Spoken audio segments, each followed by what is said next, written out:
All right, I think we're live, hopefully. Sorry. Welcome to the return of Prime Time with George Dorunda. Once more with feeling. We're going to watch this. Well, we'll probably end up watching it till I die, but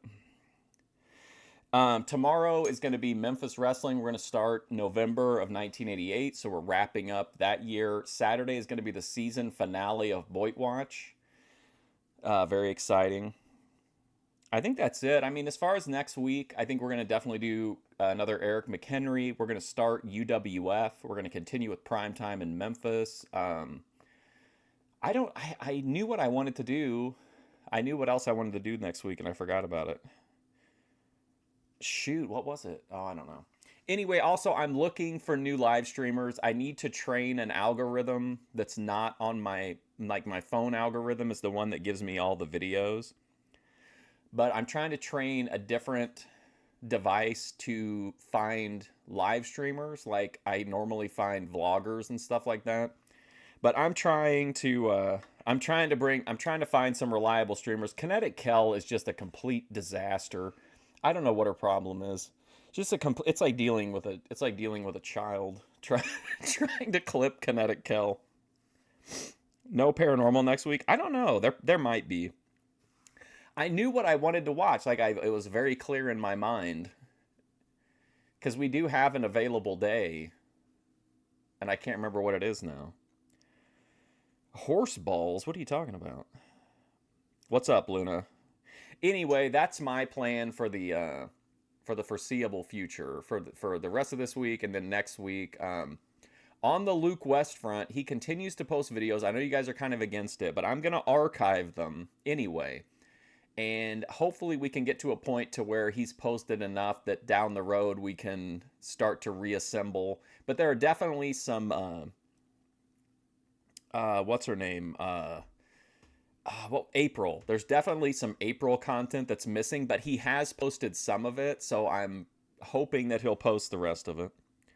Completely off topic. Change your fit. Yeah, there you go. That's what I've got to do, but with it's very difficult. YouTube's algorithm sucks because if you watch one thing out of your norm, like it will flood you with that shit. Like if I watch one episode of like some random, like if I watch a Turkey Tom video, all of a sudden I've got 50 Turkey Tom videos. Instead of giving me whatever the Turkey Tom video was about, it gives me like 50 million Turkey Tom videos. But anyway, let's get back into prime time. We've watched this whole series before, obviously. Now we can kind of view it with a knowing eye, if you will, with a brown eye, if you will. But this is episode 1, so we're starting at the very, very beginning. So here's episode 1 of Primetime with George Dorunda, Larry Chesky, Jim Casagrande, and R.A. LaFond. R.N.A. LaFond.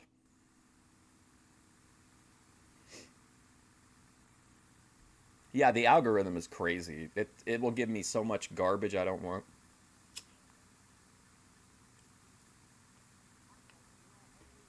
By the way, Kel will delete and I posted this. I commented this on the short, so I'm not just talking shit. But Kel will delete the most innocent streams that are just fun to watch because she thinks that's not good for her rep. But then she'll post shorts of her celebrating Lalo saying the N-word. I don't understand Kinetic Kel.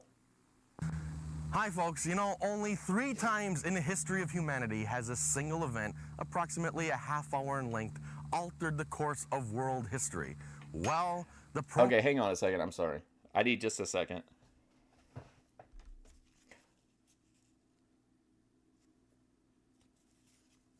I'm sorry, what a disaster. My sinuses are a complete mess. I took Flonase, Sudafed. My God.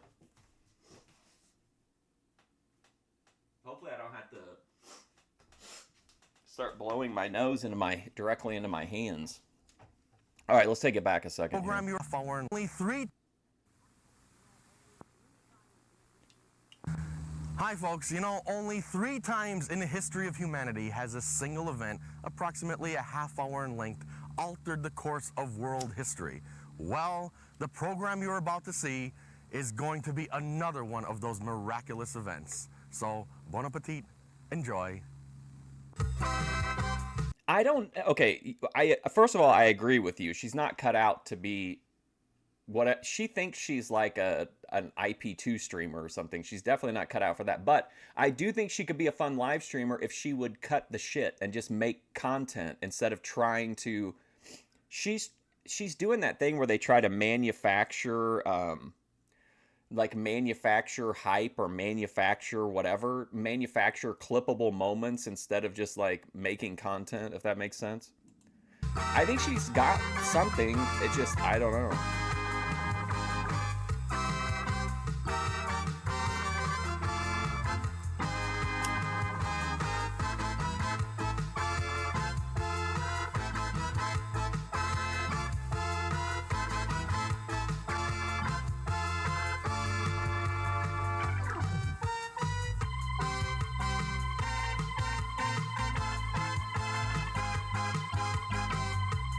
Yeah.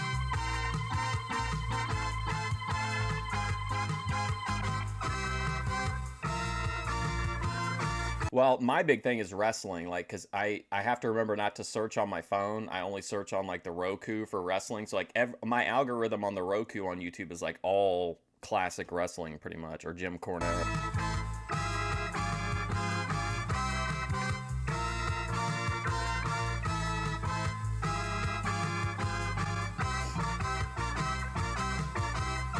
Local honey, I did go to that, like, remember I had that bee content? I did go to like one of those, like, people will have other bee people over to their house, like, whenever they put in, like, a new queen or something. I went to that, and, like, but I was really high. I was completely out of my mind. These were all normal people, and they all had on, like, full beekeeper suits, and I had on my regular clothes.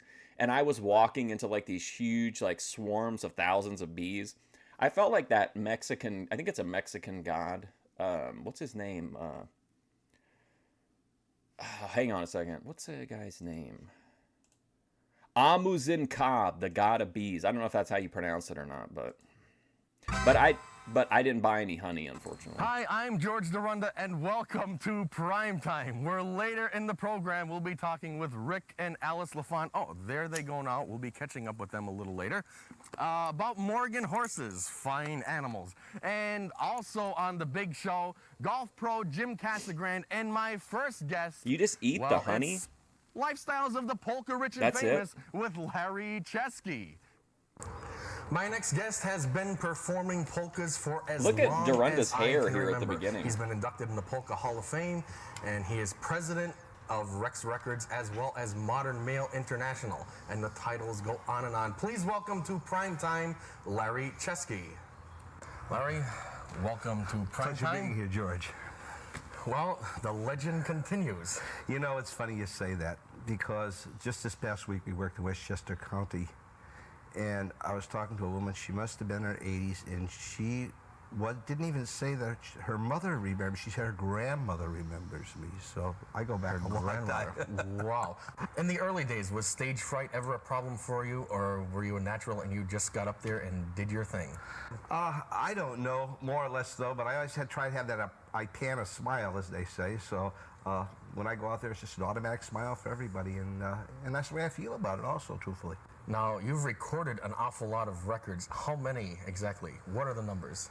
Oh, numbers roughly. I don't know. I would say probably we've cut 1,000 different songs over the years, and very close to 100 albums. That's funny I mentioned that, because B.B. King, the other night I saw him on television, he was saying that he recorded about 100 different albums. I altogether, don't forget, George, I recorded for approximately about 14 labels over the years. I mean, a lot of labels were just 1 or 2 records or something, but still, it could be more than B.B. King recorded. That's interesting. 100 albums.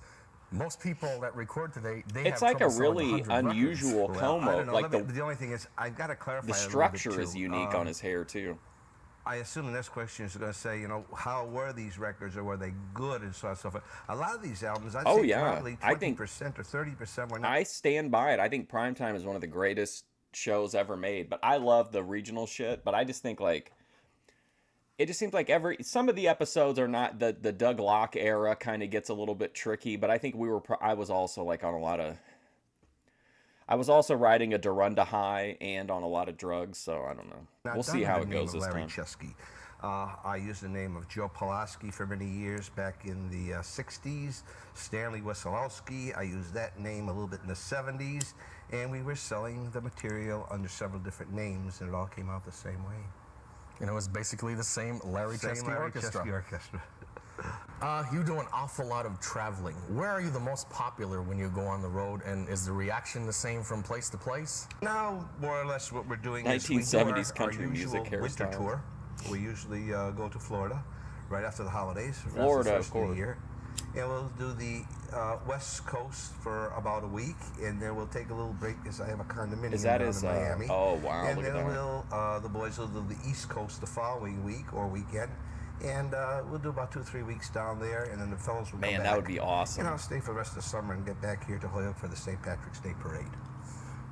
A place right here in Holyoke. You performed at Mountain Park for a number of years. In fact, you shot your video there, or a part of it. They say that when you talk about legends, they used to call me the Legend of the Mountain. Dorunda's got this guy seated right on the edge of the swimming pool. I was at Mountain Park, I think it amounts to something over 35 years. And Yeah, I like during the that early period of ones, time, I could say it was one of the most pleasurable accounts and things that we ever done. Probably, I don't know how many people here in the Western Massachusetts area are familiar with Mr. Collins, but it wouldn't be possible to do all those years unless it wasn't for a person that was very understanding. If we had to go on the road, he would understand, somebody would take our place, and it just continued. And he was just super to work with, and therefore, he must have been, or I don't think I would have been there quite that length of time. Now, who are some of the headliners that you've performed with in your many travels? Well, before we start with our travels, probably the best thing to start with would be Mountain Park alone. Mountain Park, for many, many years, we were kind of the staff orchestra up there, and the Welk stars all came in, from Sissy and Bobby to Myron Florin. They were all at Mountain Park, and then for a while, not only them, but we had all the stars at one time or another at Mountain Park. But then for the longest time, we did the fair circuit, which included New York State Fair and Eastern States Exposition. We had the pleasure of sharing the stage with some people as Well, he's like Barbara Mandrell, literally got him Bobby right on the Vinton, ledge. It's like a Ron Swanson move. Sky King, that's how far. Who's the we Sky go. King? Sky King. Is goes that way Kenny back. Olivier? And there was a young lady, her name was Kitty. She was on the Gunsmoke show. We did shows with her. Miss Kitty was played by. Hold on a second. I got to look up and see who played Miss Kitty real quick.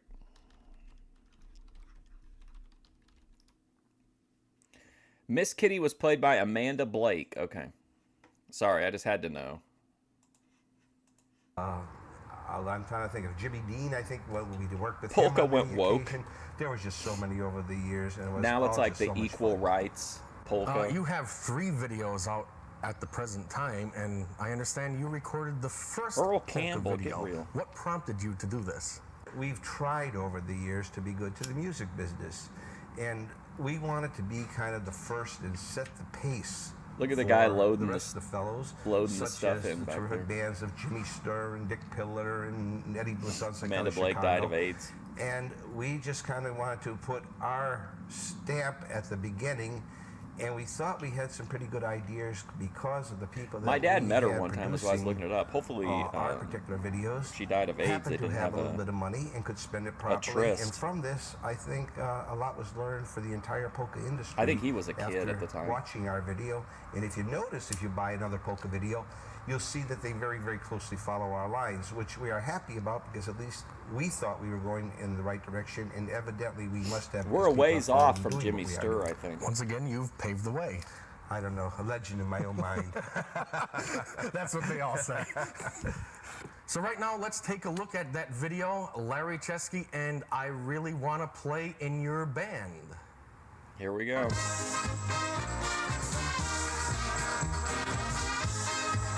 Wow, what an opening.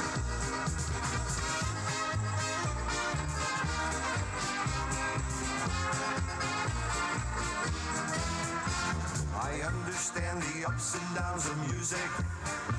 I suppose it's not been easy all these years. I can see from afar that you really are a star, and I really Yeah, I wish I could have want talked to play him. in your band. I played all of your records. I think I know them all by heart. Another Mr. night of Polkalarity. fun, and you're back on the run. I really want to play in your band.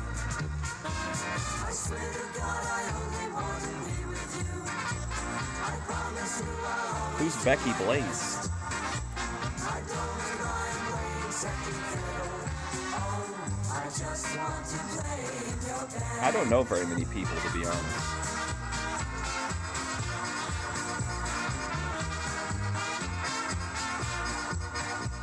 Oh, there's that Gooner footage, Daninsky. You seem so far away in those spotlights. The starlights have made you so blind. You're not even aware or notice I am there, but I still want to play in your band. You hardly get a chance. Why does it have that like echo on the? Wonder why they gave it that. I mean, I understand layering vocals, but I think it's kind of weird. To talk to me. Oh, Beck. Oh, see, yeah, I completely forgot. Oh, no, I thought you were saying Becky Blades was her name. I thought you were saying the girlfriend of Becky Blades is streaming again. That's crazy, really? Man, remember that amazing video where she's just sitting there and the donation comes in? And then it's like, oh my God, what an amazing scene. Yeah, I'm sorry, I completely misunderstood what you were saying there. Where's she streaming at? Kick? Or, where at? For a second, I gotta see that shit. you got music in your heart, and I know That's like from Bill the start, Dundee coming back I to the still territory. want to play in your band. I swear to God, I A tent full of Spicolis and Nicky News. Wow. promise you I'll always do my best. I don't mind playing second fiddle. Oh, I just want to play in your band.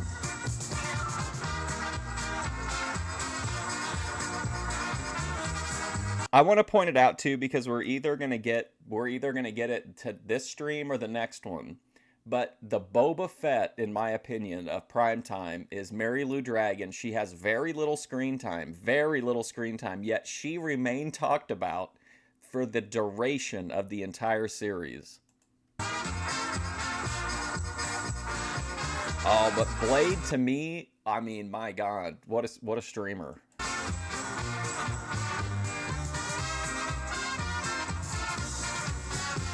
If there's a chance that you could feel it in your heart. Oh man, thanks for letting me know. I was like, Becky Blades? Who's Becky? I was like, that's not the chick from LOLCOW, right? Becky Blades? I pray the Lord you'd give me just the start. Oh man, what exciting news. Oh my God, I'm overflowing with magic Kino potential now. Applause is the game, and rewards are fun and fame. I really want to play in your band. For you, Holyoke. it's just another of those evenings where all memories are left behind. You had fun, laughter, and cheer, but we thank the Lord you were here. But I still want to play in your band. What? But we thank the Lord you Oh were my here. God. But I still want I love that, man. to play in your band. I swear to God, I only want to be with you. I promise you I'll She has a new boyfriend now. I hope it goes better for this one than it did for what's his name? What's up? It's me. Can you put it in the Can you put it in the comments on this stream so I can see it? I don't think it'll come up otherwise.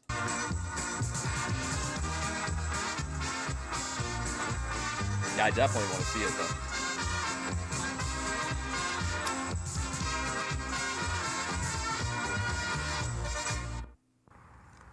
Gee, Larry, that really sounded great.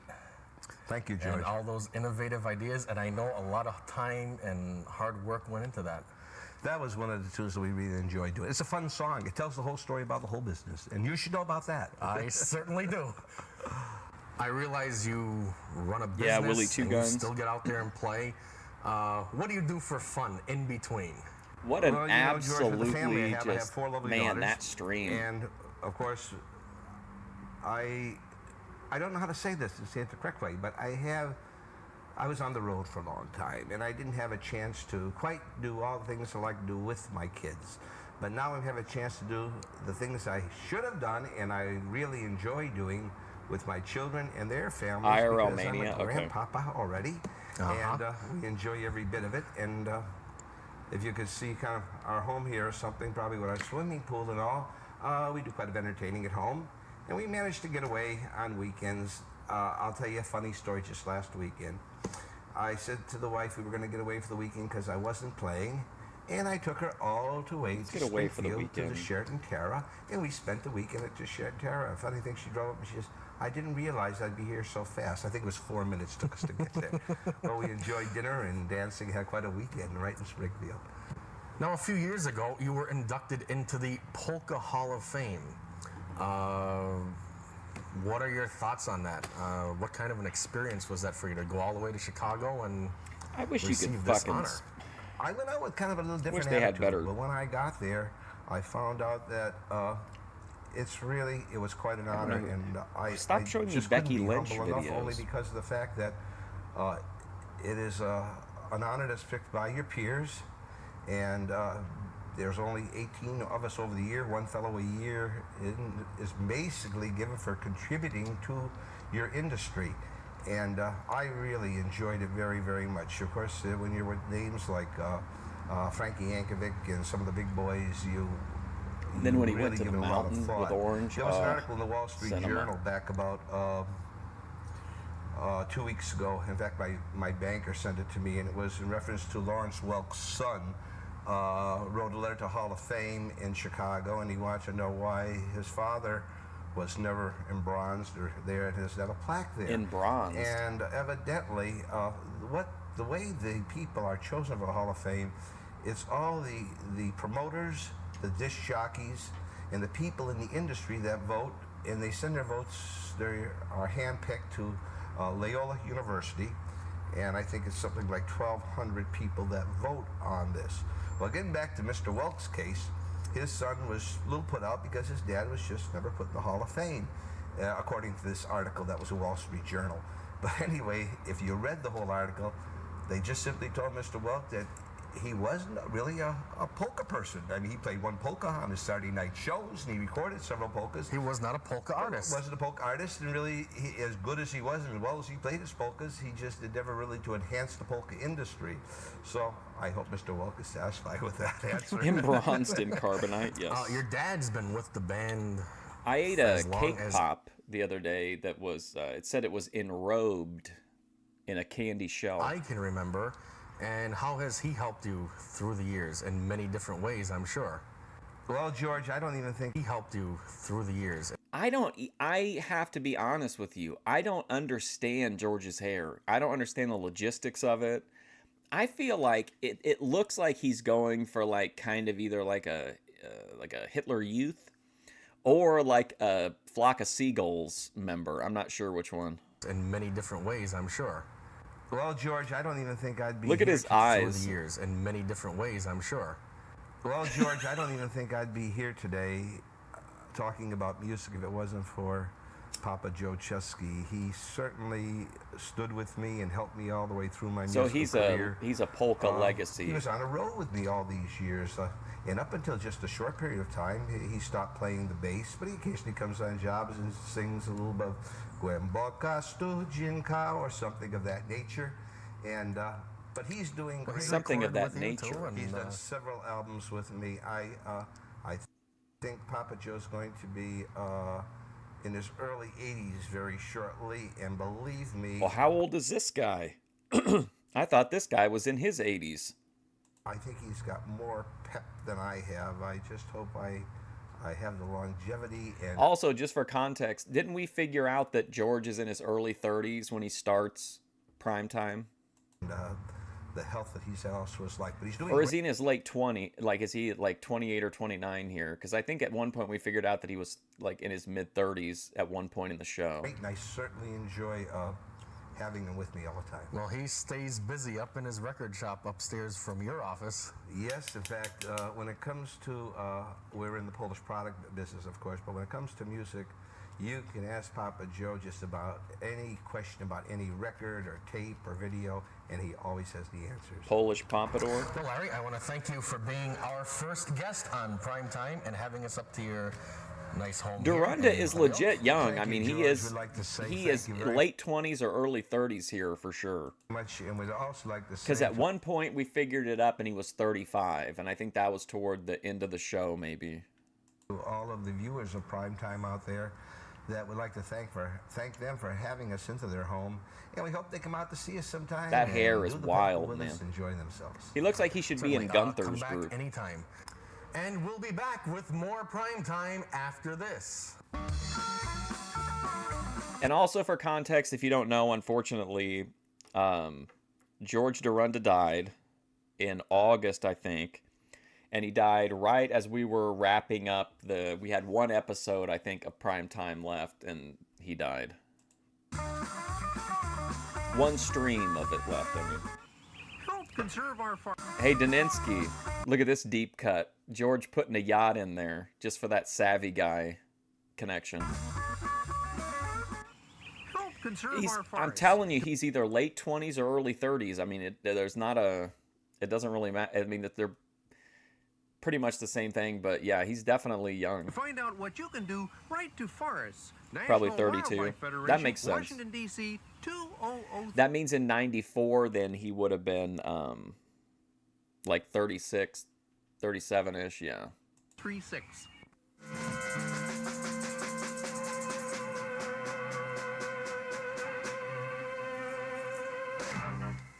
My next guest has been a pro here at Westover Golf Course for around 3 years. Please welcome to Prime Time, Mr. Jim Casagrande. Yes, Jim, welcome to Prime Time. There's the first thumbnail of Prime Time, which I accidentally pretty much remade for this stream. And this is the one that Vegan Patriot shared on her community post, was this picture. Thank you. Nice to be here. And you've been a pro here for 3 years. How long have you been a pro? He graduated I've been young. in the PGA program for about 10 years now. Now wait, why is the word Jim like in quotes? Because his name is James, so, or whatever. So they have to put quotes around it. That's kind of weird. Over here at Westover, That's tell us a Jim. little bit about the facilities. What do you have to offer? Well, Westover Golf Course is a 18-hole facility. It's a championship layout. 29 and a half. 7,000 yards. We have a full fleet of golf carts here. Greens fees are very reasonable. It's a very busy course, so you do need to call in advance. But we have a fully stocked pro shop, as you can see, restaurant and dining facilities. I can't wait for Chuddy. Tournament Can't dates wait. for outings, for local companies, and I mean we have some tournaments as far away as Boston and Hartford. That Yeah, come Mark to, Fusion. play at our course. Have you ever played in any real big tournaments with any of the so-called names of golf? Well, yes, I've You ever tried played to anybody qualify good? for some tour events. Probably the most widely known in this area is the GHO or Greater Hartford Open. As of yet, I haven't been lucky enough to play as well as I needed to on those days. In a big tournament like that, is it luck or skill? Well, it's definitely skill, but to win a tournament like that, yes, you do have to have some luck on your side because you're going to get some bad breaks, and hopefully they're not as bad as they could be. You guys remember when he went to the mall and he talked to those people about coffee, like at the rise of like just at the very beginnings of like the coffee boom? Now, when someone like Paul Azinger, who hit that great chip shot on the 18th green in this year's GHO, was that luck or is that skill? Can you really plan something like that? Well, to be honest with you, there's a lot of skill at that caliber of player. His odds of making a shot like that are much higher than Arnold your Palmer. average golfer for sure. For sure, someone like me. Oh, also for context, I should tell you this is 1989. The first 4 episodes of Primetime take place in 1989. Well, I'm not sure. I'd have to see you play. But he does have a lot of skill, and obviously to get the ball in the hole. We're from months off the away green, from the there is a coffee little bit one, of but luck involved. I think I posted the clip. Definitely skill. One of my pet peeves about If you don't golf want to hunt is for people that move it in along the actual slowly episode. won't wave you through. They lose balls and they still won't wave you through. They don't repair their ball marks or the divots. What can you tell us, and what should people really do about golf etiquette? Some common golf etiquette that you should know is, for instance, on par 3s, to help speed up play, once your group reaches the green, you should wave the group that's on the tee. I bet at one time, Jeremy, that would have been a pretty... You think he's 32? That makes sense. I think that's probably pretty reasonable.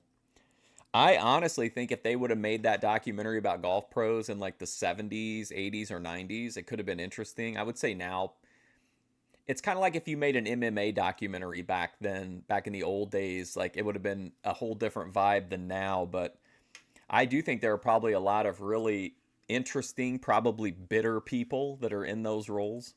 Up, and while they're walking up to the green, you can put out and move I've on drank to the coffee, next but I'm hole. not like a coffee That's drinker. that can substantially I don't care for eliminate the some, taste normally. backups that tend to occur on par 3s.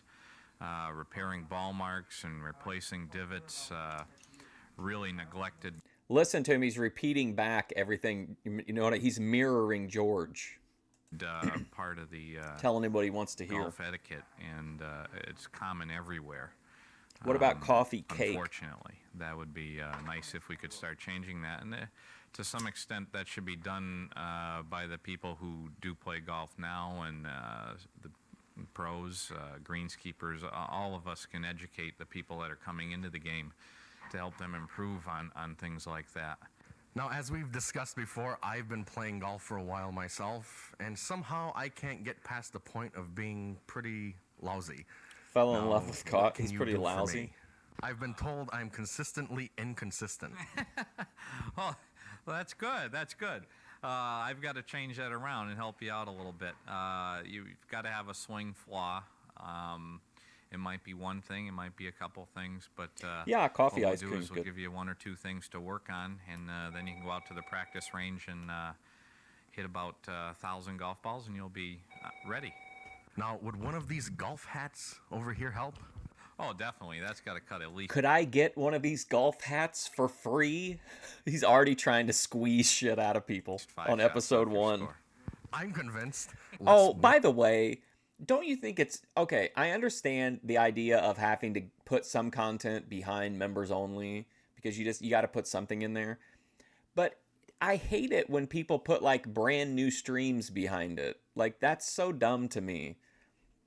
I think that's Kel's ultimate plan is that she wants to, she has like 6 viewers. So of course, putting things behind a paywall makes perfect sense. Putting new content, discoverable content. It not only does it fuck over the people who want to watch your channel, but like that fucks you in the algorithm because now there's nothing of Kel's that's out in the algorithm because she privates half of it and then puts everything else behind a members wall. Like I don't understand that logic. I just got really pissed off about it thinking about it just now. Because she had a great stream. It was beautiful out on the beach, had these like beautiful visuals behind her, and then she just she privates it and then puts one super short stream behind the paywall. work our way out to the practice range and see what we can do. Okay, that sounds real good. I'm getting heated. Okay, George, first thing we're going to do is change your grip a little bit and your setup, and then we're going to get you to do some leg work, and then you'll be ready to take on Paul Azinger. How's that sound? Sounds like I'm going to fight Mike Tyson. Honestly, to me, it's either Grid 1 that's telling her to do this, or OPC Don, or she's reading some like how to be a YouTuber thing where they tell you all this shit about, and it focuses on like monetizing ahead of like actually getting your content figured out. All right, well, let's see what we're going to do. All right. This is what I usually do. That's right. Okay, take this hand off for a minute. Now, I'm going to straighten this hand out. George. Okay, more in your fingertips. Okay, now bring your right hand on. Overlap those two fingers. I've never done that before. Okay, that's all right. It's a little different feeling, but just be confident with it. It's gonna Coffee feel bearings. funny, What but about you'll get used Isn't to it weird to think that like Okay, that's gonna get your spices hands used to to work be more as a unit. Okay, now when you take a like swing, basic in your back spices swing, you're were gonna have like your a weight shift onto your right side, like a which you're big doing time very luxury? good. Now when you follow through, I want you to turn towards your target and roll right up on the tip of that right toe so that you're facing your Oh target. my God! Did you guys hear about the hemp ban? All those drinks, all that THCA stuff, all that's going to be like done. All that's going to be like removed now. That's so crazy that they snuck that in on the bill. I didn't even know about it till a few days ago, and then I thought for sure Rand Paul would get enough people to get it removed, but they didn't. Dude, that's going to be devastating for some states. Like, it's going to be crazy. Okay, that's pretty good. Just get it right up on the tip of that toe there. It's such a bummer though, because it's nice to Okay. grab That was something pretty at the solid. liquor store instead of Jim, having to drive all the thanks way to the for being a dispensary. guest I can on just Prime grab Time. like Thanks, George. a Thanks couple for the weed tips. drinks whenever I'll let you I'm know later getting how they my work like out. Okay, good. alcohol. And if I get involved in any tournaments, are you going to join me as my partner? Kentucky is Well, really if screwed. they'll They let have a me, yeah, we'll big do that for industry sure. built around it. I think Okay, Minnesota sounds good. does as Thanks well. again, Jim. Thank you. And we'll be back with Brutal. more Prime Time. I've got my hat and everything. No more pineapple weed drinks from the liquor store for me, guys. What you know what to buy? The library! I mean, it was a Republican, library. No, definitely a Republican thing. Mitch McConnell was the guy behind it. But at the end of the day, like they shoulder most of the burden. But like they had to have some Democratic support. And I know there's like a big rift in the Democrats right now, but I just don't understand. Aside from people who make alcohol, I don't know who that benefits at all, other than screwing over like millions of people. Like, I don't understand the benefit other than alcohol sales are way down since weed started to be legalized places, but that's not because of THC seltzer drinks at a gas station. That's because that people are buying like flour, or they're buying, dispensary edibles. Like, taking that away from people seems really weird to me. Wow, no charge.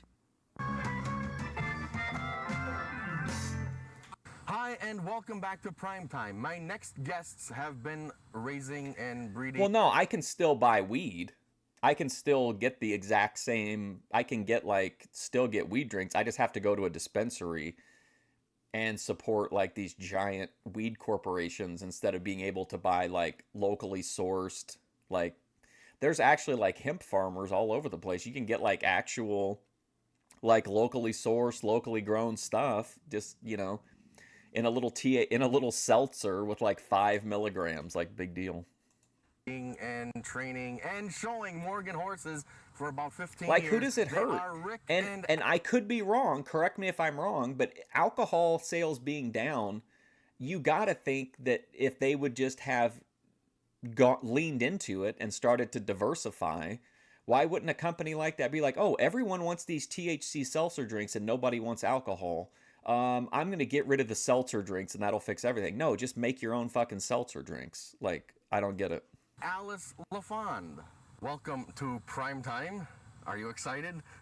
Yes, George. We're excited. You have a nice place. Thanks for allowing us to come up and do I don't this think they'll first come Prime for Time weed, from to be Woodside honest. Farm. It would be poor Not strategy. when did it start, but what generated the You'd have to interest in Morgan really... horses? We had 2 trail horses when we first got married. that would be tied up in and legislation one of the horses forever. got very ill and died. And Rick actually started us in Morgan's, tell them. This bill that they just passed, that hurts regular people, small farmers, small craft. I know a lot of like, what do you call them? Those little like, not gastropubs, but like just little like craft brewery places like that are the people who typically are using this product or selling this product that's been banned. Like, if you banned weed, then you've got a problem of like big money people being involved versus just local farmers that you can crush them and steamroll their businesses, and there's nothing they can do about it. And also, I don't know if you saw, but like I don't know if they're trying to get it this way. I don't think they've already passed it, but They want it to be where if you want to sue the government, you have to put up like a cash bond, which is absolute. I mean, it's nuts. It's hard to believe that it's like actually happening. How? I happened to be driving down Route 10 one day, and So even if you saw this truck wanted go that, by, like, had Morgan horses wanted written to on it. try I to said, fight "Now, that's back, something like, I've always wanted to those own." options So I are happened being to follow removed very this rapidly. gentleman, and I stopped him, asked him if he knew of any available Morgans for sale, and he told me of a fellow over in South Hadley, and we went over to see his horses, and Alice walked in the barn and said, "Look at this one. It looks just like Fury." What And big that was money one is that was in for weed? sale, There's and- it's a I mean, just in Illinois alone, I think it's well over $1 billion a year. Like, there's big money in weed. Big corporations run a lot of the legal weed business. That began us in Morgan horses. That's what I'm telling you. Like, weed is so big that it's affecting alcohol's cut. Like, alcohol sales are way down because people are preferring weed because to some people, not everybody, but you get benefits without the negativities that go along with the worriations that go along with alcohol. That's what's kind of prompted this, I think. And are they? And again, I don't know. I'm not a insider or whatever, but I read articles from a few different sources, and it seems like there was money, like lobbyist money, put behind McConnell that was like helping to push it. Expensive, or does it take a lot of money to get involved in Morgans? It takes a considerable amount, George. Most Opiate people don't sales are realize down? How much is Oh, actually man. involved? It's not just feeding them, but you also have to have a farrier. To Yeah, take weed's care of their definitely not as shoes big and as their feet. alcohol. You have to have vet bills every time the horse gets sick or something. Definitely Then not as we have big to as, take care of their teeth, pharma. which a lot of people don't realize.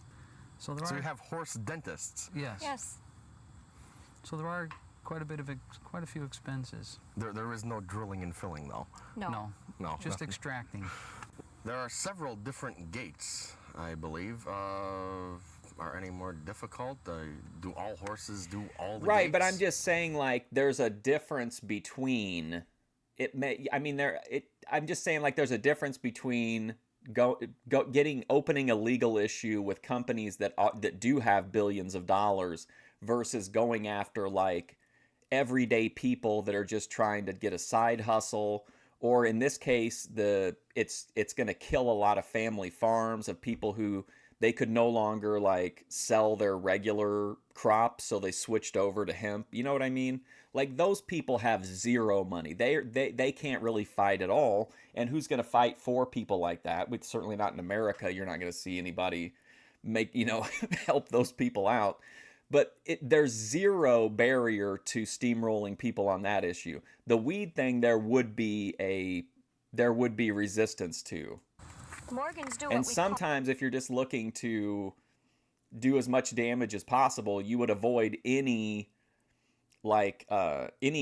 places where there are resistance and just do the things you know you can get away with, like, immediately. natural gaits, and they are born knowing how to do these. They walk, they trot, and they canter. I mean, if you want to talk about money, money's irrelevant now because there's like one human being on Earth that's going to have $1 trillion. There's nothing anybody could do to directly counter that. So like, money is kind of just obviously we have to have it and stuff, but the concept of that is just kind of crazy when you think that one guy who runs a barely profitable business like has $1 trillion. Like, he could just cancel out anything. He just buy if he didn't like the gay people in Disney movies, he could just buy Disney and just like shutter them if he wanted to, or like he did with Twitter. So this isn't really a training It's exercise. not something they're taught. No, they know how to do it. Is there enough money in weed to buy congressmen? Yeah, because you have to think also, it's not just the companies that are like distributing, but there are some big also like corporate farms and other kind of farm. So you have farming money that's behind it. But the issue with this other thing is that a small guy can't compete with the big people because he really honestly probably can't even afford the license. If you could even get one, because it's probably in like a lottery, or at least that's how it works here. It's really hard to get one. I think in Michigan it's super easy. Pretty much anybody can do it. But here it's really difficult. They limit how many people can have licenses. So like being able to turn to making CBD or these weed seltzers or whatever is like a way to save your farm. But you improve the form of how they Stop do bullying these three gaits trillionaires when online. you're training them, so that they look more like a show horse when you're showing them. Now there's riding and then there's driving. Now, can a single horse... And I've been to I used to go to the state capitol pretty regularly, and I would see all the time. In fact, in Illinois right now, there's a whole thing about like, it was about, they wanted to completely remove even more of the restrictions on hemp to allow farmers to do even more. And I think that's been pretty much canceled out by this recent thing. But I mean, when I used to go up there, I saw for quite a while there'd be like different people there advocating for and against that hemp bill. Do both? Is either one more difficult The than suits the other? in Palo Alto, All yeah. the Morgans that we own both drive and ride. They're taught to drive when they're 2, and then when they're 3, we start them under saddle. I wouldn't say that one is harder than What's the other up, for Parbs? horses. Sometimes you have a horse that prefers riding over driving, though. And sometimes they're perfectly happy doing both. Oh, And they so look great doing both. Do all yours look great doing both? Yes, I'd say that. They do. I think so too. I've seen them. Now I understand you attend several horse shows. You show your horses. Is there any special work, any preparation that goes into these horse shows? You have to prepare the horses for the classes in the show, so it's more work. It's and I you don't prepare the really horses. understand the physics behind George's hair at this point in the show. Like I don't really understand how his hair works, to be honest. In the fancier I need John Madden to have a telestrator and kind of explain it to me. manner than you would at home to work them. So preparing the horses for a show, it actually takes longer than the class itself. Oh, yes. Yes, the class just lasts about 15 minutes, and it takes you much longer than that to get them You're ready. preparing for hours. Well, It's if like they, preparing for a I'll just photo say this: session. if they make You weed, compare it to if that. You have to completely illegal again to where you can't get it at all, that's the end of my streaming career. have all the right That'll clothes kill on, and another the hair just so, another and then hardworking the picture taking local doesn't take very business. long. It's getting ready that does. and it all makes a difference. Oh, yes. Yes, they have to look right. and you have George's to look weird right. comments, yes. Now, how does it feel to win a class, to get that blue ribbon? Oh, it's a very exciting feeling. At that point, I'll just start playing kind of have Diablo everything again. flash before your eyes of all the work and everything that you've put into it, and it makes you laugh and cry. They never have to tell you to smile. Now, where does the breeding aspect come into the picture? Now we're talking. Well, George, about 9 years ago, we That was happened to me and Kinetic Get back Kel's into the DMs. picture. They never have to tell you to smile. Now, where does the breeding aspect come into the picture? Well, George, about 9 years ago, we happened to get very fortunate and Oh, it get a nice absolutely little was, black Rome Chat. colt, our first foal that was born on the farm, and we raised him, and he did exceptionally well on the show circuit, and we've kept him. We decided to breed a couple of our mares to him and had some real nice foals. Just and smoke parsley, bro. therefore, we decided to keep him and continue our breeding program. Now, after it's all over, with all the work, all the investment, all the money that it takes to handle these animals, is it all worthwhile in the end? If you're someone who really loves horses and you've always loved them, then having them is something special to you. I know, And- Parbs. and That's yeah. what I'm saying. I don't understand it either. I want to know, like, I need a cross section. I need to be able to see like inside George's hair Yes, to of see course, how the it's answer all would be the yes. And I infrastructure assume involved. You enjoy thoroughly what you're doing. Yes, I do. Well, I'd like to thank you for having us here for our first prime time, and it's a pleasure having you on the first show. Thanks for coming over, George. We enjoyed it. It was a pleasure for us too. And we'll be back at some point in If time. Kel, we have oh a look at visitor. this, It's classic. This Ro- is our Ro- first baby. That was your by first our baby. stallion. Yes, this is Lady. It's Lady, not Rosie. This is Wood's Hi, song, girl. Leading Lady. Leading Lady. If Which one Kel was would Rosie? just She was out here accept earlier. the fact that That's she's her mom. not a And I'd like to thank all this of my crazy other IP2 guests, streamer, Jim Casagrande like I think and her Larry content Chesky, would and improve thank a you lot. for choosing us Because as when your she's just evening's being herself, entertainment. like I think it's and fun do to join watch. us again next time on Prime Time. Good night, everybody. Where does the breeding aspect come in? Trump's hair is easy, I think, because until recently, I think it was being held together by like 50 to 75 like hairpins in strategic places. But now you can pretty much see, I mean, it's literally pretty transparent. It's not nearly as complex. It's just like a big, like a kind of like a Dairy Queen, kind of like a Dairy Queen ice cream cone. You just keep layering it until it gets to the little swoosh. What's up, Vinny Slugga?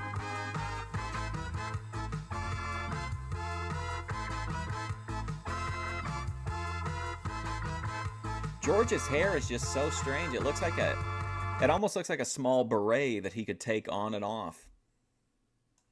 I think whenever I make the Boit figures, George is going to have a removable hairpiece like that.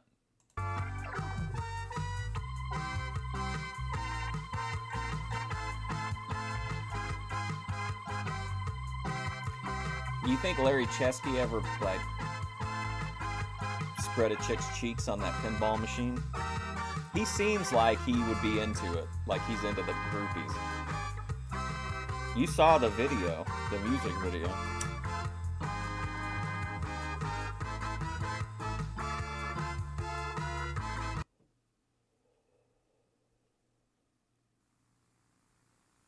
Soft serve hair. Oh, see, look at this. Right out of the gate, episode 2, he's got Gary St. Jean. Scott Ellis, I don't remember. John Lesniak, I don't remember either. But I definitely remember. And then Gary St. Jean, I think, comes back years later when is he maybe an assistant coach here? And then we meet him again right after he becomes the head coach? I think that's right.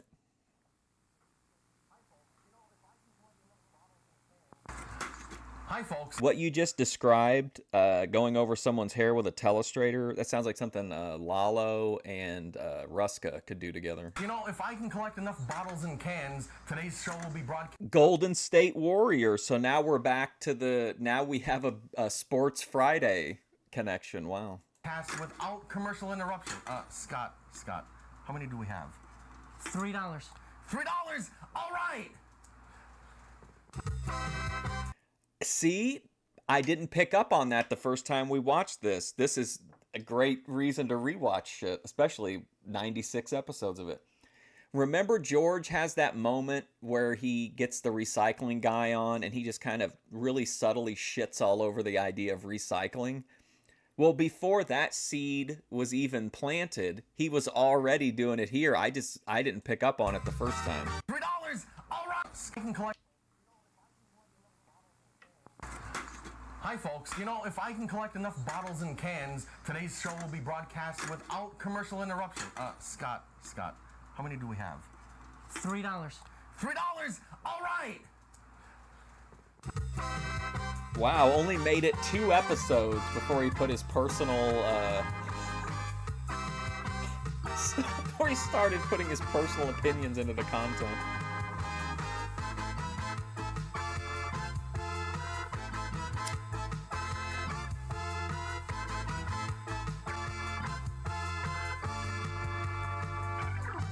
Yeah, Eric McHenry's got me like, you know, Luke's got the videos up, but I'm really not even really super tempted to do an episode anytime soon.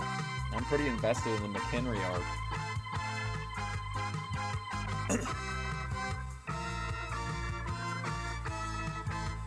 Oh man, remember that amazing anti-graffiti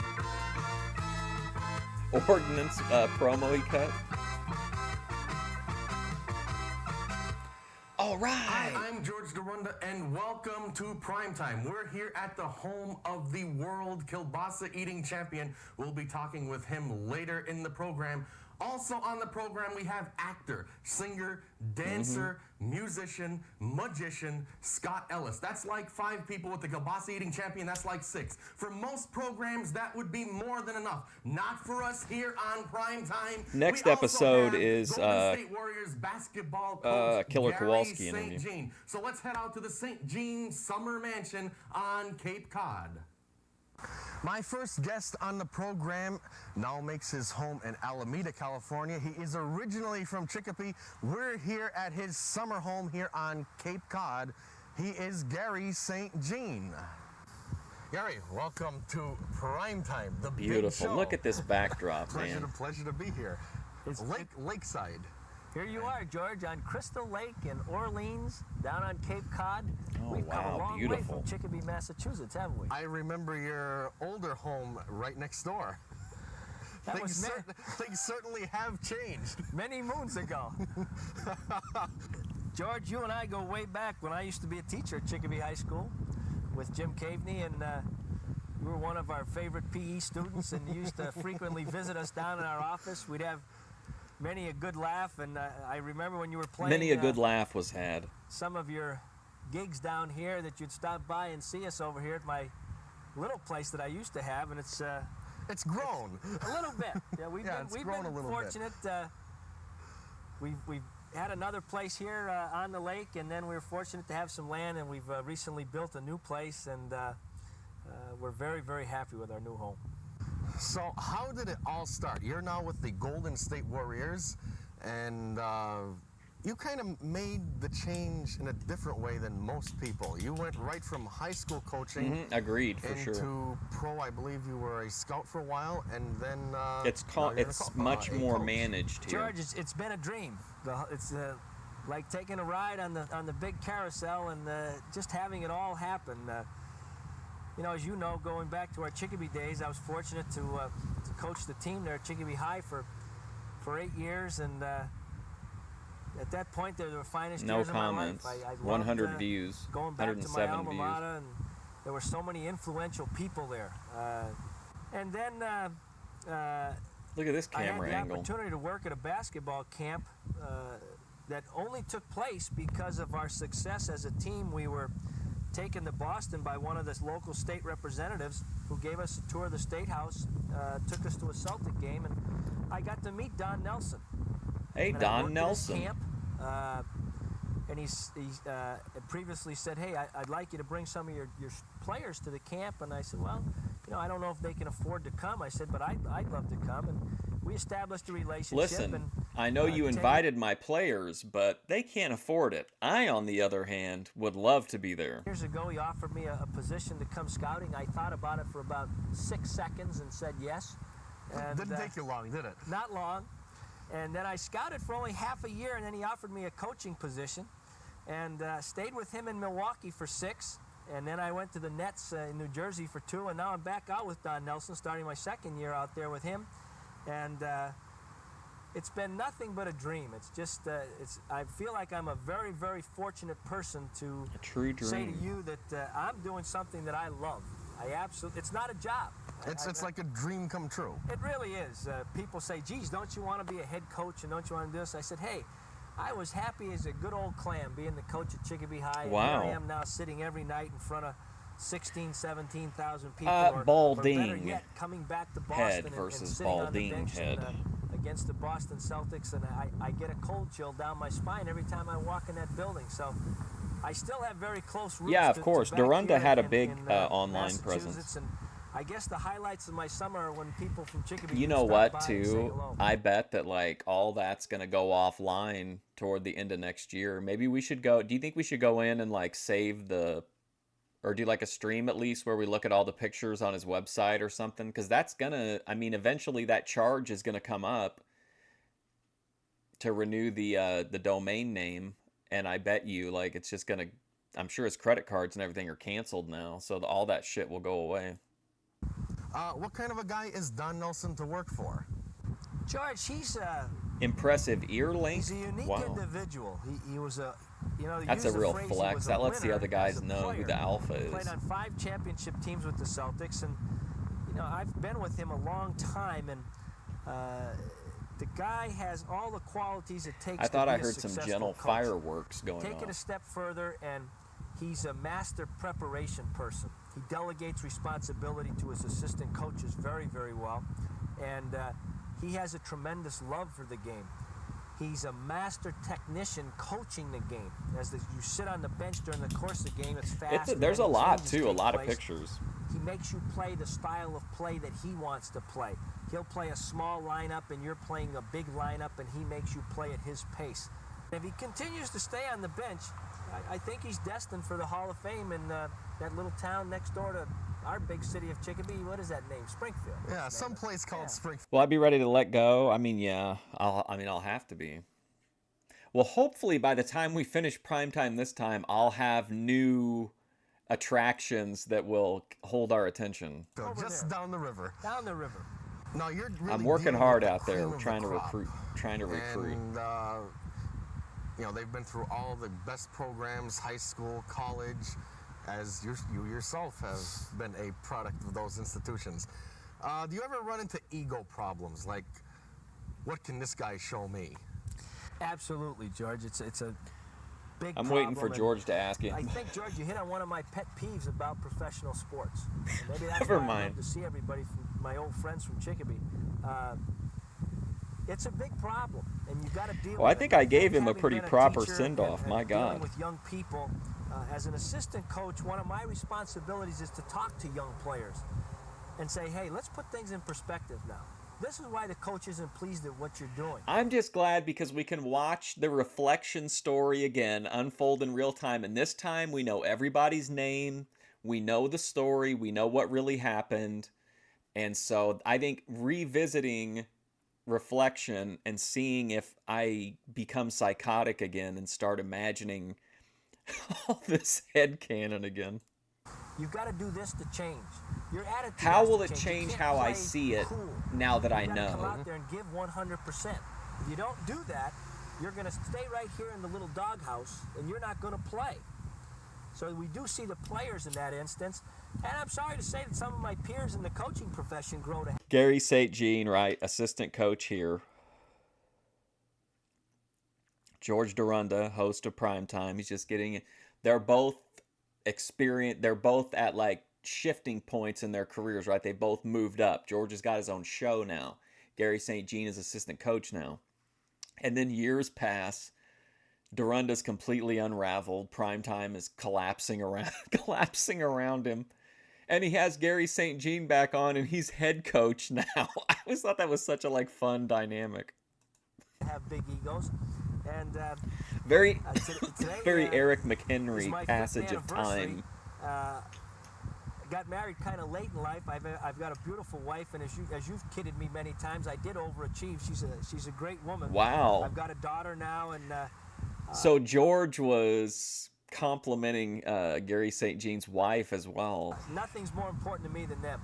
And I see some of my friends just get totally engulfed with the game of basketball on the professional level. And I think, as you noted, it's very important to keep things in perspective. It can get totally blown up. This is so funny. I mean, I know I don't think he's doing it on purpose, but he's just so funny knowing the George lore of this guy being like, oh yeah, I'm having massive success, but listen, I don't really care about that. I care about having a loving wife and a family, and I like to balance my time. I'm not worried. It's not all work for me all the time.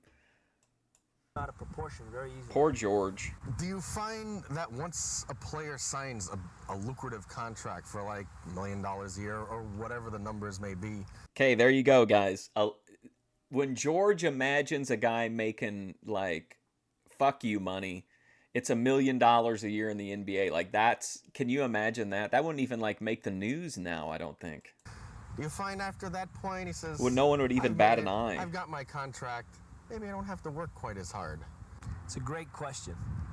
I think in all walks of life, whatever you're doing, Listen to this promo, man. I don't remember Gary St. Jean being this like. you're going to think in all. Contract. Maybe I don't have to work quite as hard. It's a great question. I think in all walks of life, whatever you're doing, you're going to find people who get satisfied and no longer have the desire to strive for excellence. And as you noted, George, there's people I know, making Parbs. phenomenal dollars in the professional sports world. The average salary in our league now has risen to up over $550,000 a year for the players. George absolutely thinks they're overpaid. He thinks everybody's overpaid. And you do find players that get content, and yet the great thing is that you still find players that even though the people are making this kind of money and are going to be set for the rest of their life, you do find guys who keep things in perspective and have the desire to produce. They have pride. There are phrases that we use in. I agree, Daninsky, and I think that's one of the things that's great about primetime too, is that George is such a weird. I like seeing an unhinged person interacting with normies. I think that produces really good content, and George is such a weird, especially like as primetime never really takes off, but George starts to kind of like, he has that. I think there's definitely a run where he has like, either he's deluding himself or he's just having fun that he's like a big celebrity, and he starts like storming into the kitchens to cook his own food and shit. Like, I really like that. And then it just nosedives after that, though. He really starts to throw everything out the window. One of them is a winner, and a winner is Larry Bird. A winner is Magic Johnson. These are special True. people, and it's the same thing in the business world, except that's another thing, is that we have had multiple people confirm that George, basically this was just something he did on the side, like for fun, and because he liked, he just liked doing it. that He probably wouldn't have minded if it would have taken off, though. I don't know, though. Maybe he was these guys happy, although we never got the Orlando trip. On the average, only last 3 or 4 years. The long-time career is a 10-year career, but you're 100% right. It is a problem that has to. Well, I don't think George Dorunda ever has a downfall. I just think he reaches a point on the show where it's never, I think he realizes that it's not really going to go anywhere, but it's still something that he wants to do, but he kind of falls into like fuck it mode and has it like and he starts to put more and more of his own personal stuff into the show. And then all of these, which admittedly a lot of them were drug-fueled psychosis headcanon stories about what was going on with some of the like ancillary characters. But it's like seeing George go through these phases was just kind of interesting. And also, like, we didn't know anything about like the real life lore at all, and we've learned a lot since then that kind of makes everything much more normal, at least than I thought. But George definitely has a lot of unhinged moments on the show. To be constantly dealt with because we lose. Pretty much, yeah. I mean, especially if you watch it consistently and you watch, just like with a lot of the other people we watch, the loops, he gets this guy coming up pretty soon. What was the first guy's name? Mark Berlow. He gets Mark Berlow, and they have this little thing, and then he spends the entire rest of the show basically trying to replace him. And the first guy that he brings in, Doug Locke, he basically gives him the John Cena push, like you're gonna like this guy whether you like it or not. We're gonna, he's just omnipresent on the show forever. And then after he falls off, like it's just one like sideshow Mel after another. It's a really weird, but that's just one like weird loop that George goes through. But to me, the Doug Locke one is probably one of the definitive arcs on the show. As much as I don't like Doug Locke on the show. Sight of the fact that when a guy comes to us, he's only 23 years old. And sometimes you got to sit him down and say, hey, we got to think about what we're doing here. Let's get things on the right path. And I just really relate to Primetime because I would love to make a show I think making a show like Primetime would be so much fun. All like, just like low stakes reporting, just like, but with like a little care into it. Like George always was really good about framing his shots, having a good background, getting good interactions with people. But it's all like very chill for the most part, except for there's a few unchill parts, like with the clown, I guess. But I just think I would love to make a show like Primetime. Have a little discussion. Now, what's your first day of practice? I guess it is kind of at times. It's just I'm showing the local talent in terms of like the Boyd. Like for you, do you yell a lot? Do you have problems with guys coming back from their hiatus? Really, George, nowadays the players come back in shape. That sounds like camp as a tool to get in shape for the regular season. What makes you think Jeannie was sung as that type of a woman? There are days we have to raise media. our voice and get a little stern, but by and large, they know what's expected of them, and a veteran staff doesn't have to be as vocal. If anything, we're trying to be positive and trying to build upon the teaching process, because a coach is nothing but a teacher on the basketball floor. You've got to be able to deal with the players out there, be it a time that needs some stern talking to, or whether it be a time that a guy needs a pat on the. And I guess one of the key elements to me is that this is a regional show, right, made out of Chicopee, the Chicopee television station. It's, by all intents and purposes, if you show it to most people, they probably wouldn't even think twice about any of it. Like, but to me, there's just something weird about it. It's like a TV show from like that, like you'd hear about on Art Bell or something. I just think there's something about primetime that's just, it's like a Twin Peaks, or it's just there's just a weird vibe to me to the entire show. And I just think there's so much going on that you can pick up on through like George's behavior and stuff that we'll never know about. But I don't know. I just feel like most people would just think it was like a corny regional TV show. But I think there's just something like it's got that special something, the it factor. Every individual's different, and you handle each individual different. And in the same sense, as a team, you know when to give them a. I mean, the guy will have a segment where he forces some teenage guy to humiliate himself like Keemstar does to Boogie, pour rotten milk on his head or smash a pie in his face or something. And then the next segment, he's speaking to the official photographers who served at the Nuremberg trials.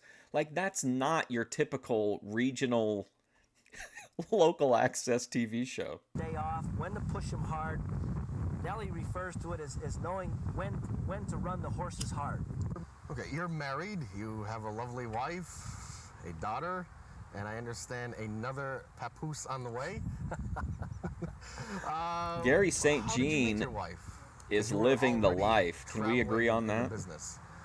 Well, this sounds like a basketball story, but we had played the Boston Celtics, and I was on a flight on American Airlines with Wayne Embry out of Boston to Dallas on our way to the NCAA Finals in Albuquerque. We got on the plane, and we were fortunate to be flying up in first class, and there was a good-looking flight attendant who wasn't working the flight. She was just seated there. And, of course, Wayne Embry's about 6'9", about 280 pounds, so when he tells me something to do, I used to do it promptly.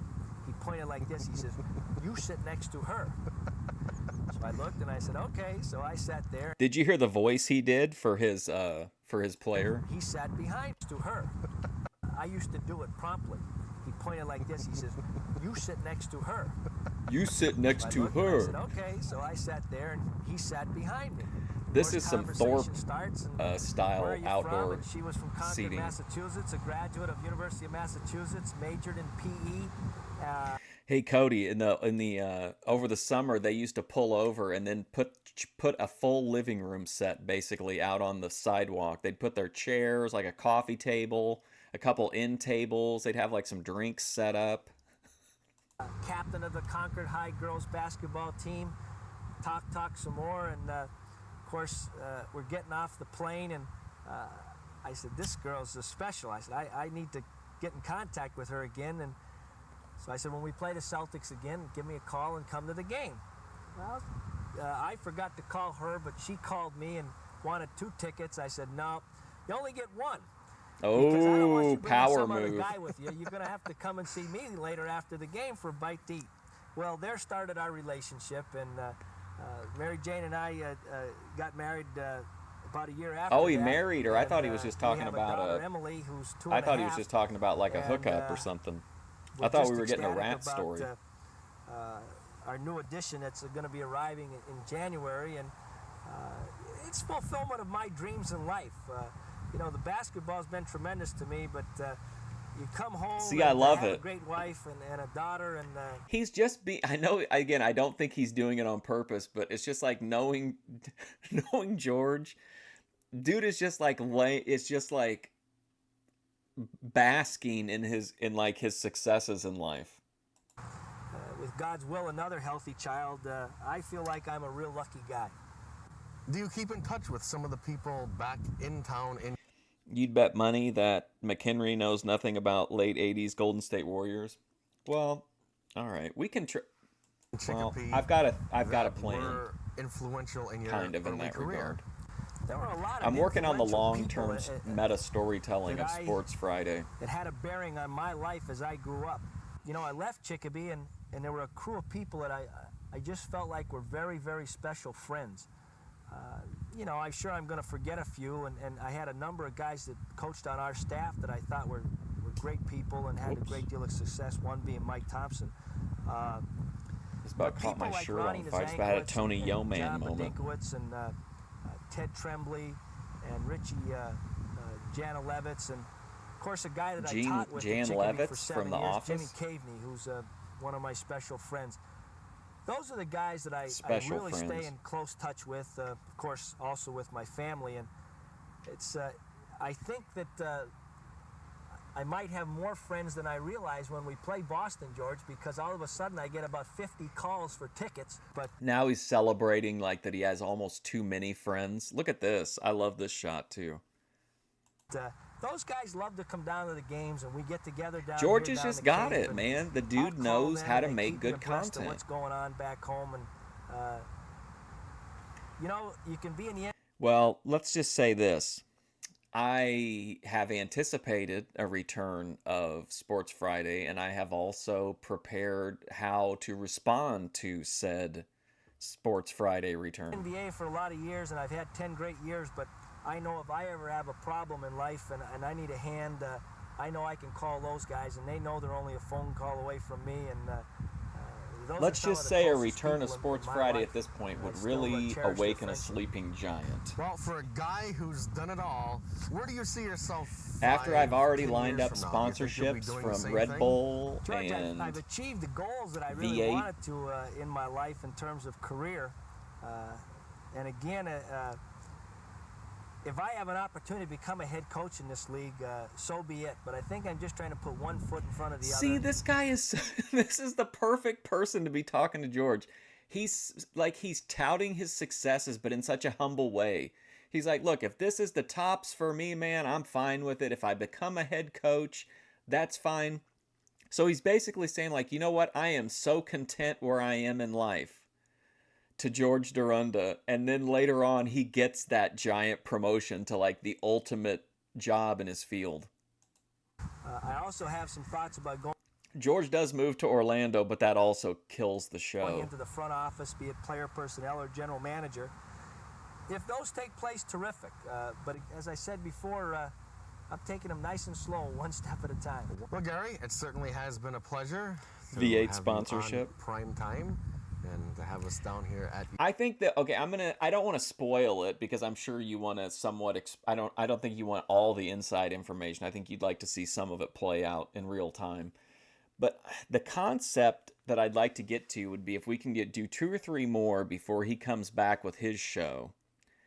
And then I would say that we were going to open it up to viewer questions. And then that would really allow us to get the really get the meta storyline going. But I'm going to lay the groundwork as well.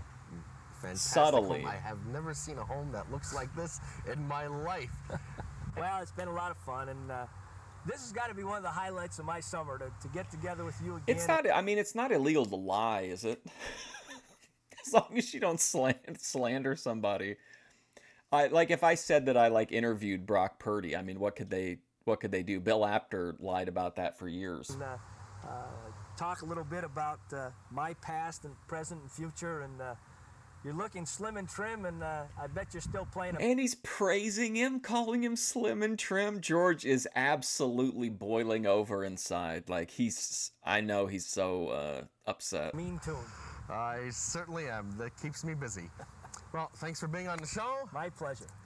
And we'll see you again next summer. Maybe another update interview. That's good. We'll have the family on then. So stay with us. We'll be back with more Prime Time after this.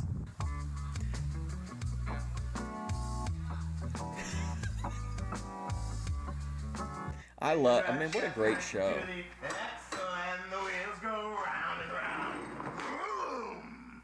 The library. Know-how. No charge. Big time. Fusion Studios, big library My next supporter. guest is an actor, singer, dancer, musician, magician, and he's also a songwriter. And his latest release, called A Perfect Song, here to perform in your heart is Scott Ellis. I don't know if he knew or not. I tagged him a bunch of times. I reached out to him. If he knew, he didn't want to speak to me. So I don't know. Somebody told me though that on his comments on the thing that he has them on he had them set to protected, like where he had to approve them. But I tagged him in a bunch of stuff. I don't know. It's hard to say. Ellis.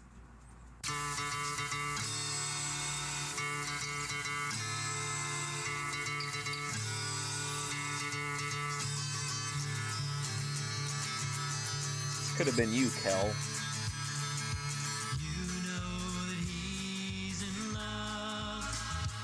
Not yet, no.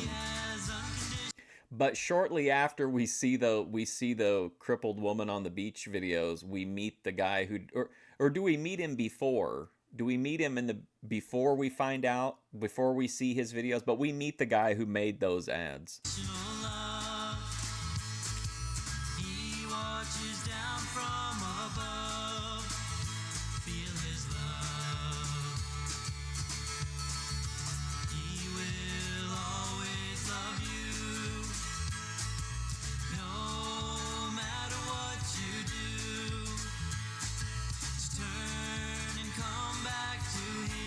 George is like, hey, come on over. Let's have a gentle acoustic session.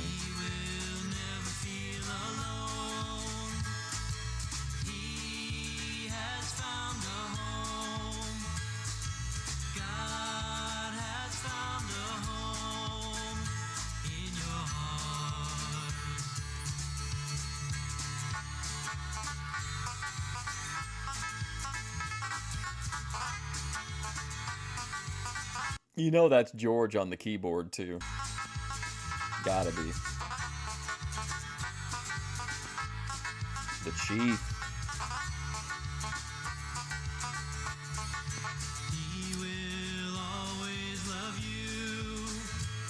I always liked the Celtics from that time because they had Kevin McHale, who looked like he was like a 70-year-old elementary school superintendent.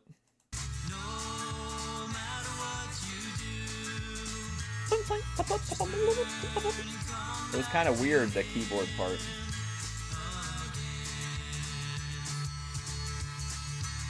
Use the dog bark.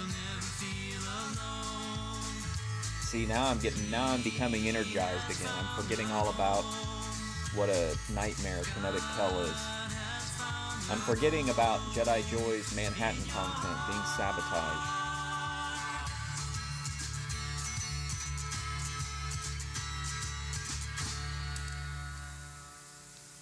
Scott, welcome to Prime Time. Thank you. Sounded great. Thank you. Welcome. I believe so. This is your living room. There wasn't a music performance in the first episode, right? It was pretty packed with interviews. What's this guy's name? Scott Lesniak? And the songs, you wrote every song on that album. Yes, I did. It took me about 3 years to write them all, so it'll be a while before we come out with another one. And how did you get interested in writing songs? And are they all Christian songs?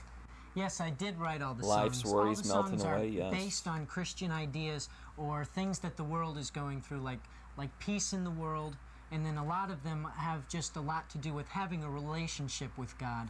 And so, therefore, they all are Christian, but they're not heavy Christian. Sometimes people will What's listen up, to my Dave's music, channel? and I'll have to tell them that it's Christian. And then Dude, once I do Jedi that, Rich was a beast, man. He came in with like the silver tongue, you know. Oh, we gotta look out for Joy. But listen, YouTube says you can't have that kind of stuff up, and it's a terms of service violation. Like it was the poison dagger delivered with a velvet glove from Jedi Rich. That was a real like Godfather move. find where it was based on a Christian. Let me appeal to your better senses, but if you ain't got no better senses, let me appeal to a privacy strike. Is essentially what he said. idea. Now that one sounded a little bit like Willie Nelson. Maybe he'll be writing some country music soon. Who knows? Willie Nelson. Well, when I set out to write it, I didn't aim to sound like him or have a sound like that. Well, you certainly don't sound like Willie Nelson. Thank you. That is a compliment. I will take it that song way. was Look the at Willie him Nelson now. style, kind of. Interesting. That guy put a firm shoulder slap on George, and he didn't react poorly. He normally does not like to be touched. Really, I don't go after compliment. I Listen to it too, sound man. like that. Well, you certainly don't sound like Willie Nelson. Thank you. Listen. That is a compliment. Ooh, did you hear that? Well, you certainly don't sound like Willie Nelson. Thank you. That is a compliment. I will take The it that Boom. song was the Willie Nelson style, kind of. Really, I don't go after If that one was certain had happened in style. the AEW Basically, locker I room, don't they would even have go fired over this if guy. I want a fast song or a slow song. It's just however the song comes out, whatever the idea progresses to be. That's how the song comes out. And Jedi Rich's that's what Kiss would of sound Death like. it So was. my next one may sound like And John Bon I don't Jovi. know for sure. I'm not saying for sure because I don't know. But I went to Ruby's page to look for the video she had posted of Jedi Joy during that time, and I did not see it. So I think Rich's tactics may have worked. Now you also do magic. What can you show me? Do you have a little trick? And we even have this balloon here. What's this all about? Well, I'll tell you what. You put the balloon down. You want to see a magic trick? I want to see a magic trick. You got $100? Wait a minute. What, this is gonna cost me? Magicians don't run cheap. Do you have $100? If you want to see a trick, give me $100 and we'll see what we can come up with. This guy certainly isn't cheap. You have. He said that the footage of Jedi Joy that Ben and Grace posted had up from Kick, that if anyone was posting that to YouTube, that Jedi Joy was drunk and was blacking out and therefore was not able to give consent to be filmed. So according to like YouTube's policies on whatever, like that's against terms of service. So the way that he phrased it, he didn't come out and say it, but I mean, you got anybody else that read it, you can give your opinion on it, but it sure sounded like he was basically saying like, I'm appealing to your better senses to take these videos down out of respect for Joy and the fact that she was drunk and, you know, maybe shouldn't have been filmed according to Jedi Rich. But it also leaned into like, oh, and by the way, this is something that I will I could privacy strike you for or whatever. Like it was really delivered in a non-threatening way, but like it was communicated that like this could happen. $100. I like this. This is costing me here. Okay. A brand new crisp $100 bill. $100 bill. I don't know. Now, wait a Listen, minute. What's gonna happen? this is the reason they don't use a dollar bill is because George is trying to send a signal out there to the Carolyn Lees and the Jeannie Wasungs that like, hey, I walk around with a hundo, right? I'm folded with a hundo at any time. Happen with this $100 bill? Well, we're going to talk about that right now. First thing I'm going to do is, you know that no two dollar bills, $20 bills, $100 bills, no two bills in the world have the same serial number. So what we're going to do is to make this different from any other $100 bill. We're going to read the serial number off it. We're going to give people at home just a second to get all their pencils and papers. Good. And now we're going to read the serial number off of it. Here we go. It is E4352231. Now, whether Rich is correct about whether YouTube would take it down or not, it's hard to say. I don't have any experience in that arena. I do think that if they just posted the clip and the clip alone, but see, I don't know because it can't be a copyright, right? Because it's not Rich's material because it was on ThorpeTube. So it has to be based off of like the privacy policy or that she couldn't give consent. You know what I mean? It's a tough one as to whether or not I think it would stick. I think more so than you just don't want to go through the process. You don't want to strike on you don't even want to risk a strike on your channel. You know what I mean? Like it's tough. It'd be tough to stand up to that, especially because Rich is, you know, I think Rich would follow through. I think he has in the past even. So I don't know. 5. Tough situation. Okay, now what we're Certainly going to do, is. we're going to fold this $100 bill up. Does Joy crash out He's often? Not a folding lot. The $100 bill up. I wish it were. Well, let me be clear. A lot for a regular, normal normie, not for the people we watch. She doesn't crash out that often. but she does definitely crash out. And she was drunk in New York, and whatever. I mean, people, look, Joy has access to the internet. Rich has access to the internet. I would have to think by now they've heard about the Thorpes, how they behave, how they interact with people, for better or for worse. Making that decision, I think you know what you're getting. You pretty much know what's going to happen. So, I mean, I get it though, that she like got drunk and maybe from Rich's perspective shouldn't have been like, they should have stopped filming her or whatever, but I don't know if it would actually like, I'm sure you would get the strike, whether or not it would hold up, I don't know, but then you're in like, again, then you got a strike on your channel, which sucks. I wish it were a dollar bill. You can even see that it has 100 now. I have an envelope, and we're going to put the $100 bill inside the envelope. Now, do you happen to have a lighter for me? A lighter? Yeah, I need a lot of things to do this trick.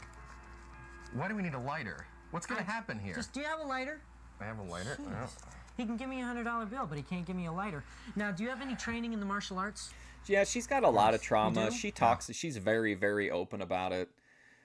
I mean, like, I've listened to hundreds of hours of Joy in her, like, closet chats and sitting out by the mountain chats.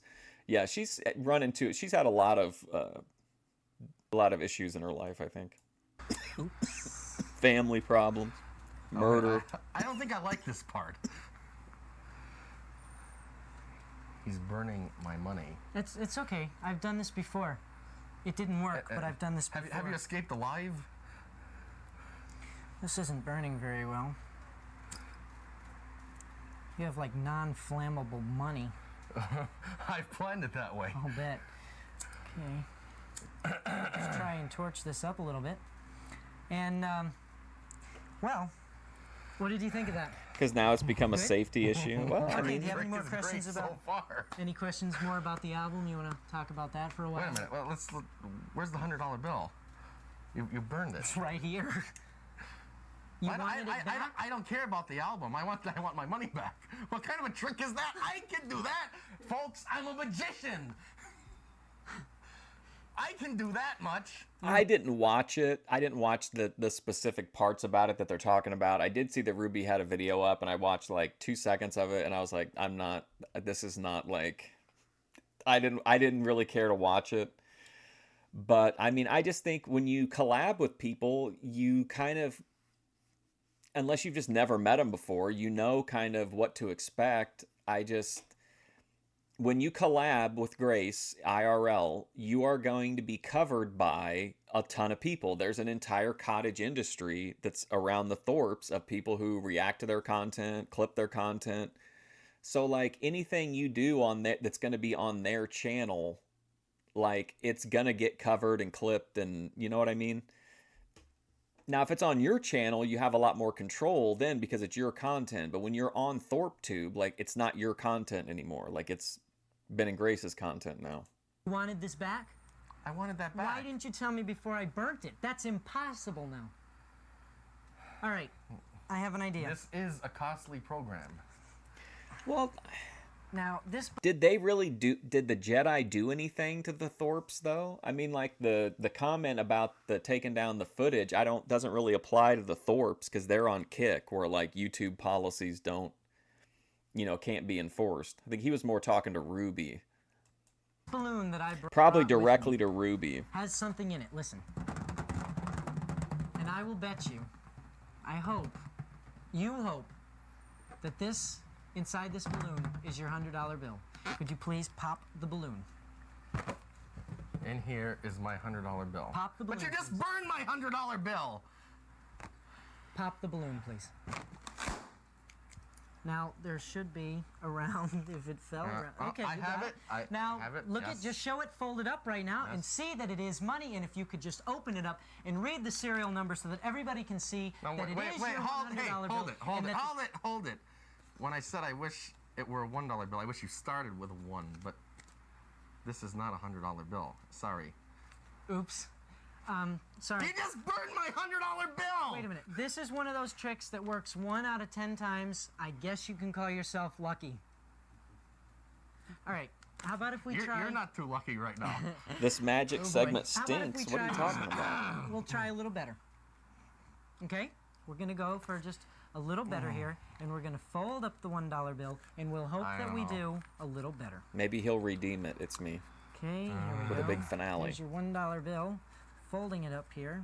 And now if we could just unfold it again, you can see that it had, well, it is a little better. I don't like this. We have now... I think, too, more than even some other live streamers, to me, when I think about Grace, the one thing I think, like, one of the main things is that Grace hardly ever turns the camera off. Like, hardly ever. Even when, like, OPC, she was, like, saving OPC. Like, she's not going to turn the camera off except in, like, pretty extreme circumstances, I think. So if I were to do, if I collab with them, I would just assume everything was going to be filmed. A $10 bill. That's a little better. Sorry, that's the best I can do. This better not be the best you can do. We start out with I know you just burned 100. Now you give me a 10. What good is this? What kind of a trick is that? It's one that's not going too well on your part. You want to try a little better? All right. I hope so. We're going to try This a is little a 90. We're down to a better. $90 show.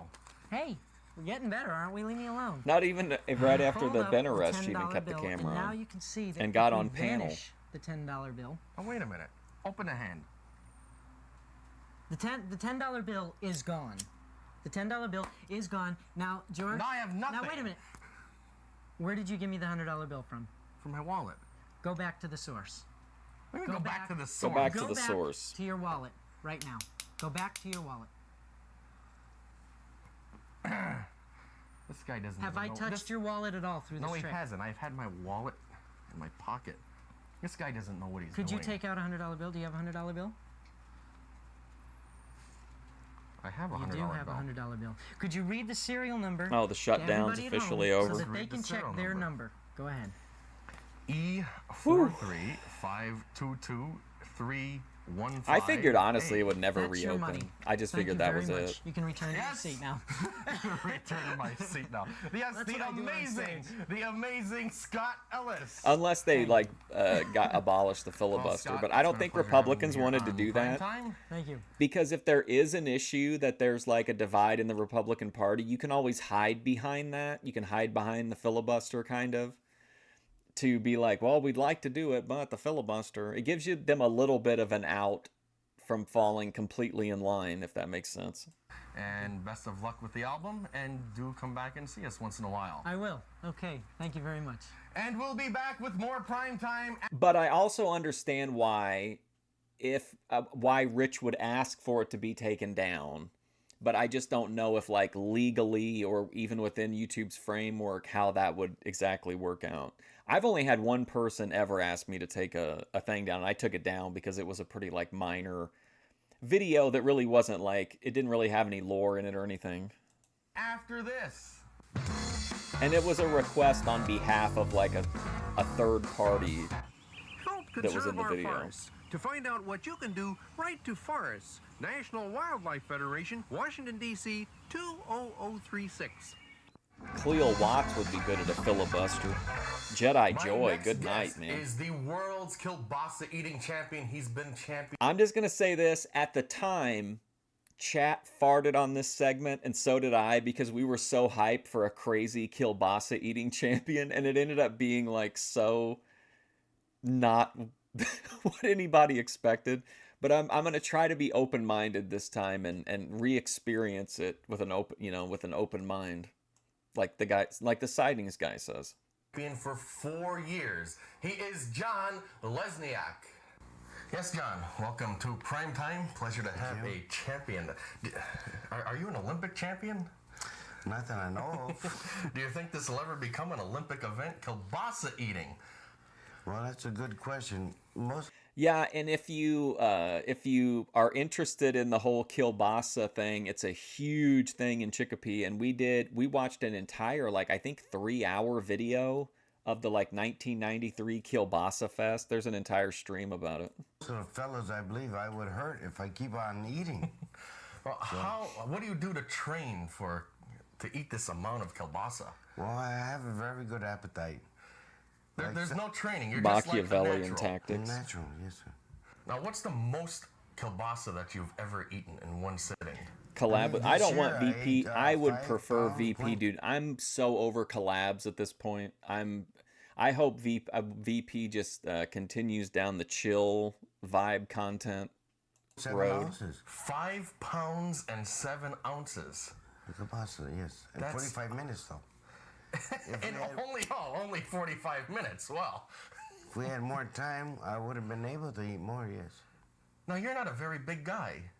Well, I do a lot of walking, that's why. You kind of burn it up. Yes. I ate my sister out of my own house because she couldn't afford to feed me anymore. I just want Now, what do you VP like on your bed kielbasa? You nest like content where mustard, she's got all of her horseradish? food and No, snacks I'll and eat, all of her valuables just plain- surrounding her on her Plain bed. kielbasa. Plain kielbasa, yes, sir.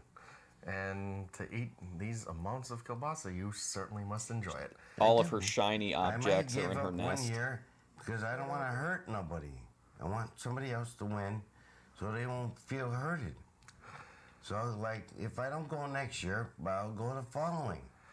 Because if you Listen to this again. He didn't want to go in because he felt bad because he doesn't want to see anybody lose. entered every year, you don't go anybody else to win. I might give up 1 year because I don't want to hurt nobody. I want somebody else to win so they won't feel hurted. So, like, if I don't go next year, I'll go the following. Because if you entered every year, you could clearly win this contest every year. And yes, and then nobody would want to go into the contest anymore. The contest would be over. Well, John, it's been a pleasure having you here on Prime Time, and I'd like to wish you the best of luck in all of your future kielbasa eating contest endeavors. Thank you. And I'd like to thank all of my other guests, Woo, Gary what a St. scene, Jean man. and Scott Ellis. And I want to remind you to join us next time on Prime Time when we'll have professional wrestling legend Killer Kowalski along with Chet and Mary Lou Dragon. Thanks for watching. Good night, everybody.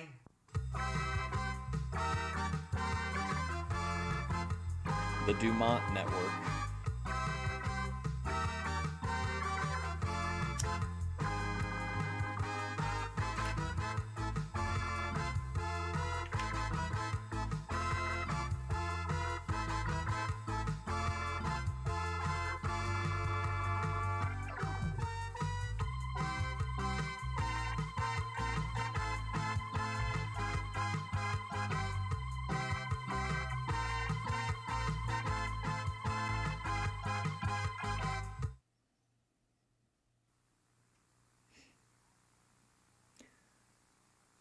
Oh, here we go. Okay, here we go. This is it. This is the moment. Mary Lou Dragon will appear very briefly. She will be a whisper in the wind, but her impact on the first viewing, the entire run up until the very last episode, Mary Lou Dragon was always being fondly remembered and speculated on. Hi, I'm George Dorunda here with my associate producer, Mark, and I'm so proud of this primetime program. It Okay, has 3 so here's the first appearance then, right, of Mark, what is his name, Brulot? So this is his first appearance, and this is what kicks off what will be one of the defining arcs of primetime, which is George trying to cultivate a sidekick that would somehow enhance the show without overshadowing George. And if you overshadowed him, then you had to go through these humiliation rituals to like make it up to him, I guess. great guests, wonderful music, and plenty of action. Action? That doesn't sound like the show I remember taping, George. All quiet, Mark. Just roll the regular opening.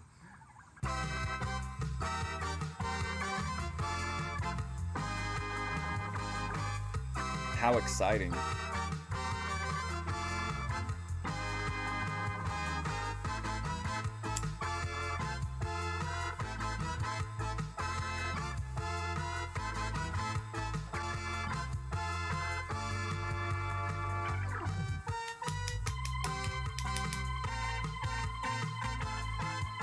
He always wanted a sidekick that was good, but not too good. And then finally, he's just like, fuck it, let's get this guy's clothes off and have him rub oil all over himself, and I'll just show that over and over again for the next 3 years. And that's I think that's an accurate take. Hi, I'm George Dorunda, and welcome to Primetime. Fantastic. And what a power-packed show we have for you today. Coming up on the program, we have radio personalities Chet and Mary Lou Dragon. But let's get the Power Pack show underway. I'm so excited. It's time for professional wrestling at the Three County Fair in Northampton. My first guest is... Okay, so this was not at the Big E. Where did he say this was? The Three County Fair in... I'm so excited. It's time for professional wrestling at the Three County Fair in Northampton. Three County Fair. My first guest I'll be right is back. one I of gotta the get a drink. True wrestling legends. He wrestled professionally hair's for back. over 30 years. He now runs a wrestling school and promotes wrestling. He is Walter Killer Kowalski. Yes, Walter. Welcome to Primetime. Thank you very much. It's a pleasure to have you here. Thank you. Well, just imagine for that introduction, over 30 years baloney. I'm not that old. You know, I still never walk without a cane. Well, my whole career, from the time I first started, went to wrestling school, the whole schmear, was only 27 years. 27 years. I started in 06. Started when you were 6. Yeah, you were big for your age. You started professionally at 6? Yes, I was tall for my age. In fact, my folks said, gee, why don't you do something? Because you're a big, young, sloppy kid. So they took me to wrestling school. Premier wrestling school, went there for a couple of years. And by that time I was 8 years old. I was a pretty big guy. And I was kind of skinny though. I didn't put on weight. I was 205 when I was born. Very difficult for my mother. Oh, I can imagine. Slowly I put on weight. By the time I was 20 years old, I was weighing 245, 250. And I slowly put on weight, more weight. I got up to 275. That was my regular wrestling weight. Like today, 275 is really not that much weight, because you see all these guys, these steroid freaks, you know. Oh, and they 300-400 pounds. I was in pretty good shape. Though. Of course, you were always in good shape. I did all without steroids too. I did my drink. At first, I started drinking milk, and later on, I made a total commitment to professional wrestling. I studied, I read, and one of the things that really impressed me in 1954, British Empire Games in British Columbia. In Canada, like Vancouver. There are two runners in there. One was Roger Bannister, the other was John Landy. Three County the Fair. First two men in history to break the 4-minute mile barrier. Before it was untouchable, it was unbreakable, they thought. And interviewing they both went under 4 minutes. Interviewing these gentlemen after and asked them, what do you attribute your tremendous endurance, great power to go that mile under 4 minutes? Roger Bannister, who won, said, I'm a vegetarian. But I become a vegetarian overnight.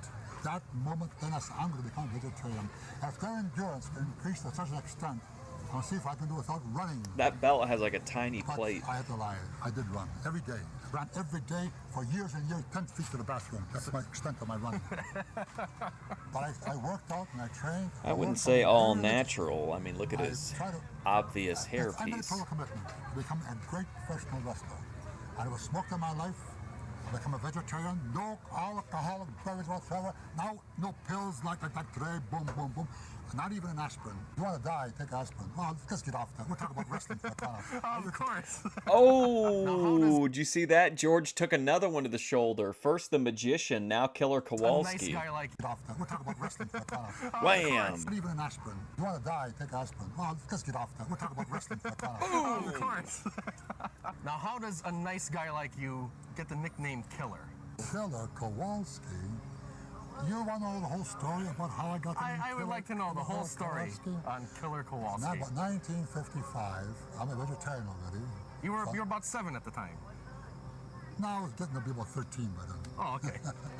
I had a match in Montreal, Canada. You know what a cauliflower ear is? Yeah. It's what it is, that's why ears freeze in the wintertime, very poor circulation. So when you hit the ear, it swells He up. did, man. And it hardens. Put a thump on him.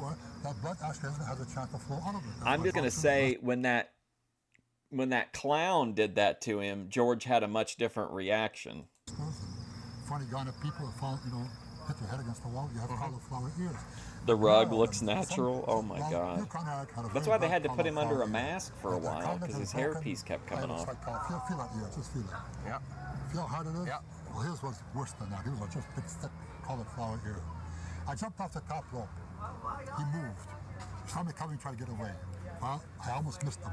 My shin bone caught his cheek. You just grazed It just him. grazed the cheek, but when it caught the ear, like you knock a fly off the table, boom, his ear just rolled across the ring. The whole entire ear, the only thing I left was the lobe. So he starts screaming, my ear. So I touched the face. What's he hollering about? It truly is, I Parks. don't know. He looks down the forces. I'm not joking. Like they literally put him under a mask for a while because of his hairpiece. It's still throbbing. It's still like that. I said, that's an ear. Holy mackerel, look out. Blood is gushing. Very gory program you have here. Oh. Blood is gushing, spreading out there. Somebody threw a towel. This is R-rated already. Oh, somebody threw a towel into the ring. He put over his head. It was soaked within a matter of seconds. He walked to the left the ring, went to the back dressing room. Referee says, "What am I going to do now?" Look, stupid. Raise my arm. I'm the only one left. Okay. So raise my arm as the winner. Well, a couple days went by. I went back to the wrestling office to get paid. I get paid for wrestling, believe it or not. At that time, You I do. didn't. You have all this Yeah, fun, exactly. You get paid too. Yeah, I got paid. So I went back to the wrestling office. And they said He to me, was willing to "No, throw hospital- down with the clown. Hospital's only 2 blocks away. Keep your hands to yourself. I said don't touch. I'm sorry. So you gotta be kidding. But one time he looks at him like he just wants to kill him for touching him. He's like, and I told you.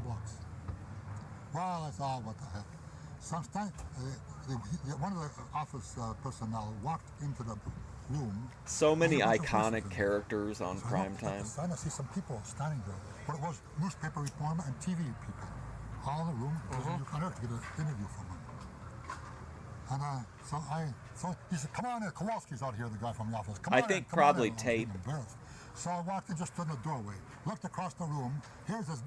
Now Yukon was 6'5", big guy. What about 290? Yukon All upper Eric. body, huge barrel chest, big head, no ear. No ear. And he's all bandaged up, and he's sitting up in bed in this little tiny cot, it looked like, and he's all bandaged up, and looked across the room. Looked like an elephant going. I'm not really sure. I mean, it is a big get. I mean, so's Gary St. Jean. He gets some unbelievable interviews. Like, pretty much every episode, there's at least one person that it's kind of like, wow. Like, a really interesting interview. But I don't know. Some people have said that, like, he never really expected primetime to take off. But it's hard to tell. So I started smiling. He looked over at me and he smiled back. So I started laughing. He laughed and I goes, and he started laughing. So I goes, and I went like that and walked out. Next day, newspapers came out, a headline on the sport page. Killer Kowalski visits Yukon Eric in a hospital and laughs at him, which is true. Then, when he got out of the hospital, he had a big match, big return match. Yukon Eric and I. Montreal Forum sold out. And China. I walk in the ring first. People start jeering me, screaming at me, "You're a monster, you're an animal, you're nothing but a killer." Look at that lady. That was it. So from that time on, I became Killer Kowalski. And everywhere, all over the newspaper articles, magazine articles, Killer Kowalski. How Killer Kowalski got his name, ASMR. Still here as Killer Kowalski. And how has wrestling changed from You know your what early we can days? do? You know what we can watch this time, though? Did we watch the George the Animal Steel interview? I don't think we did the first time. That might be the last piece of kind of new content. I don't think we watched it, did we? To what we see on television today. What has changed today now that people... Which would also be a fun little, like, story bookend, because that video is the very first one that came up in my algorithm related to George Dorunda. So if that was, like, the last Dorunda footage, new Dorunda footage. I want to see more of the hype. I don't think we watched it. I don't think so. Do not want to see guys going out there and showing their skill, their talent as professional wrestlers. I want to see guys jumping around, picking their noses, scratching their butts, and just... Are you talking about Eric making fools of McHenry? themselves. That's what the people want. That's what draws the people back to the arenas, and give it to them. The bottom line is money, right? That's If right. that's the bottom line. If that's what people are screaming and wanting, give exactly to them.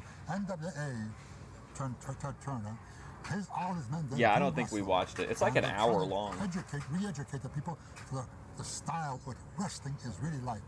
I don't know how much success they're having, but WWF, no way. They want to see the jumping around, the more choreography flippy than shit. No wrestling. thanks. More whatever it is, but less wrestling. And actually, WWF is outdrawing NWA. So that's what the people want. You got to give it them because that pays the salaries for the wrestlers. That puts money in Mr. Vince McMahon's bank or his offshore savings, whatever he puts money away into, whatever it is. But that's what is the bottom line, though. Yep, that was the very first one. I was one of the first people to increase the speed of wrestling because I have such tremendous endurance. I used to actually have wrestlers throw up in a ring on me. Throw up in a ring. Really? I watched like the first few minutes of it just because it looked like it was maybe off of like public access or something, and I remember I was like, I'm not a real big fan of George Steele's shoot interviews because he's never really that open about it, so he's probably not going to be open on this. But George he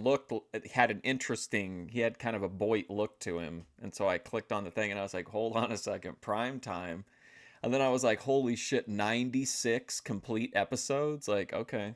They're facing and stomp them, and guys would jump out of the ring and walk around, catch their breath again. Now, how would you do?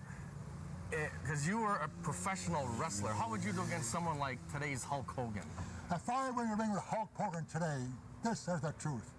You know how long the match would last? About 3 or 4 minutes. I'd get killed. Hulk Hogan, he's got 22-inch arms. The guy's huge, weighs 290 or 300 pounds. The man is a powerhouse. He's strong. Let me tell you a little story. But how about his wrestling skills? He doesn't need it. The guy is so powerful and so strong, he doesn't have to waste his time learning wrestling skills. He has a few. His talent his timing is good. His reflexes are great, and he can kill a person. I remember on the very first stream, I was like, I don't know if this is something that like people are gonna want to watch long term, but I knew that I could at least get people interested for the original stream because I knew if you rewatch the first watch along, I'm like kind of bribing people to stick around by saying like, oh yeah, he talks to Killer Kowalski in episode 3. Before he even starts to bleed. So Hulk Hogan is worthy of so I knew I could keep people around for a minute anyway. Now, when they run one of these give it WrestleMania a fair deals chance. where they bring in $50 million in one day, do the wrestlers really benefit from that, or does most of this money go to the promoter? Most of the money goes to the promoter. All the stuff they see on TV and everything like that, the wrestlers, they get pennies. That's why they keep them hungry, so they can't go anywhere. That's the whole secret in professional wrestling. Keep the wrestler hungry, and you'll keep them around. Keep them hungry, and you'll keep them around. You think the wrestlers are living in million-dollar mansions? No, the promoters are. The wrestlers are living in rental homes and things like that. Hey, don't let anybody kid you. The promoters make the big money, and they're putting it in their pocket and they're keeping it. So the wrestlers don't really benefit whether it's a WrestleMania or if they're wrestling here at the Three County Fair. If they're wrestling Three County Fair, well, they might get a little bit paid more. I see you treat your guys good. Oh, yeah. See, they might only get 34. Look at this guy. We don't know who this guy is, but he's immortalized in prime time as guy with the curly mullet that sashays in enjoying an ice cream cone and just as quickly spins right back out again. $4. I give my guy 35. Let's give him one more look for historical sake. I see you treat your guys We good. salute you, ice cream, whimsical ice cream man. $34. I give my guy $35 for wrestling. No more than that. Just a bit more. Now you have your wrestling school. What kinds of things do you teach your students? All the holes there are, I can teach them to in about 7 months. It doesn't take you 5 years to learn what to do with them. You go to college to learn you get a degree. It's going to take you 4 years, and even you go out into business after that, it's going to take you another couple of years so you can get the hang of it, of what you've learned to put it to use. You know what the Thorpes, I think, should do, if I could give them content advice? What about Ping Pong Dave? He's this ultra obscure lore character that's open-ended. He's got an interesting story. Doing a tour of historical ping pong tables with Ping Pong Dave just seems like it would be Keno. all the way, same thing at school. He knew where all of them were, too. Then it's going to take 4 or 5 years to put them to use properly and know what to do them and how to do them. Now, you people can go look and see some No guys, jumping around. Wrestling for WWF. They're wrestling 3 or 4 years. None They of know that nothing. phony They stumble shit, around Brian. that ring, nothing. That's why the matches were so short, because it's one of the things to do.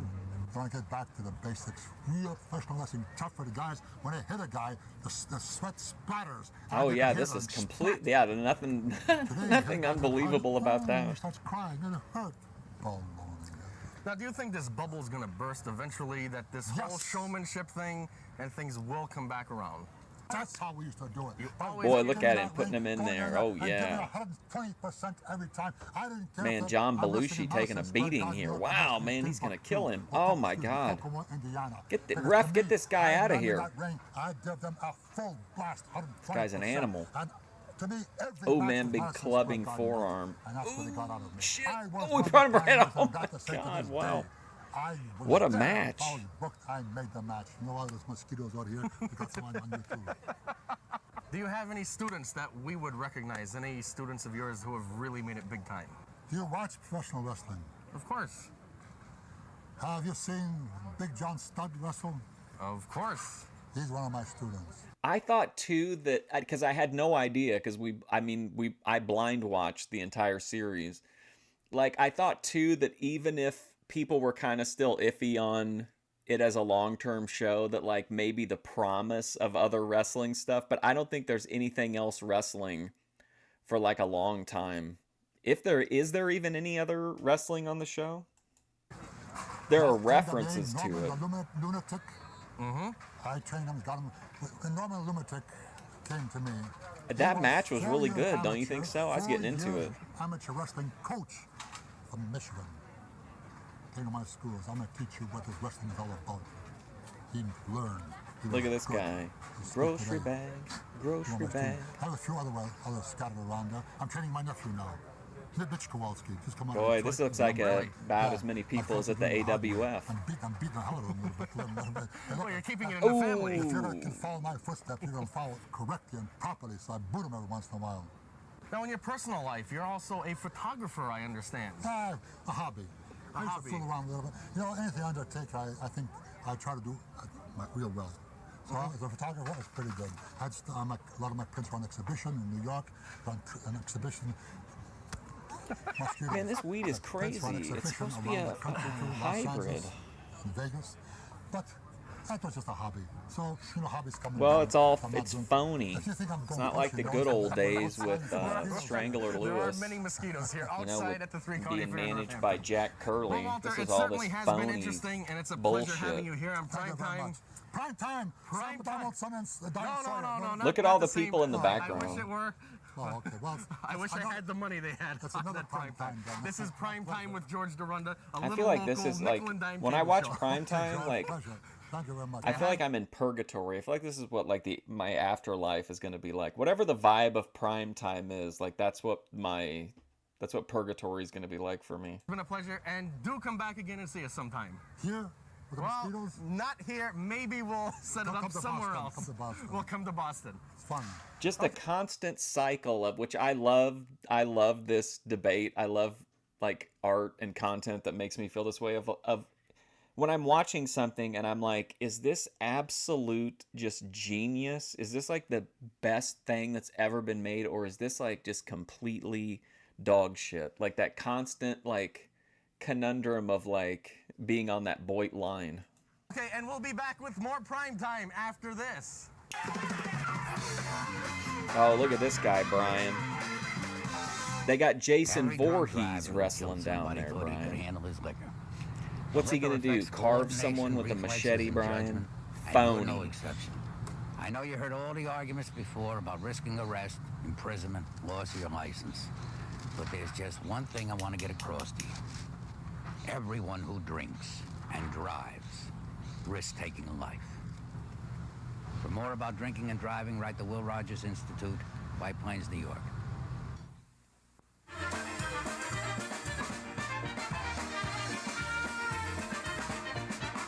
Hi, and welcome back to Prime Time. You know, if you watch Prime Time on a regular basis, well, it probably means that you need to get a personal life or hobbies of some kind. Yes, definitely. But it could also mean that you enjoy our regular musical guests. And today's show is no exception because we have some people who have been hosting a radio show here at WREB in Holyoke for almost 20 years.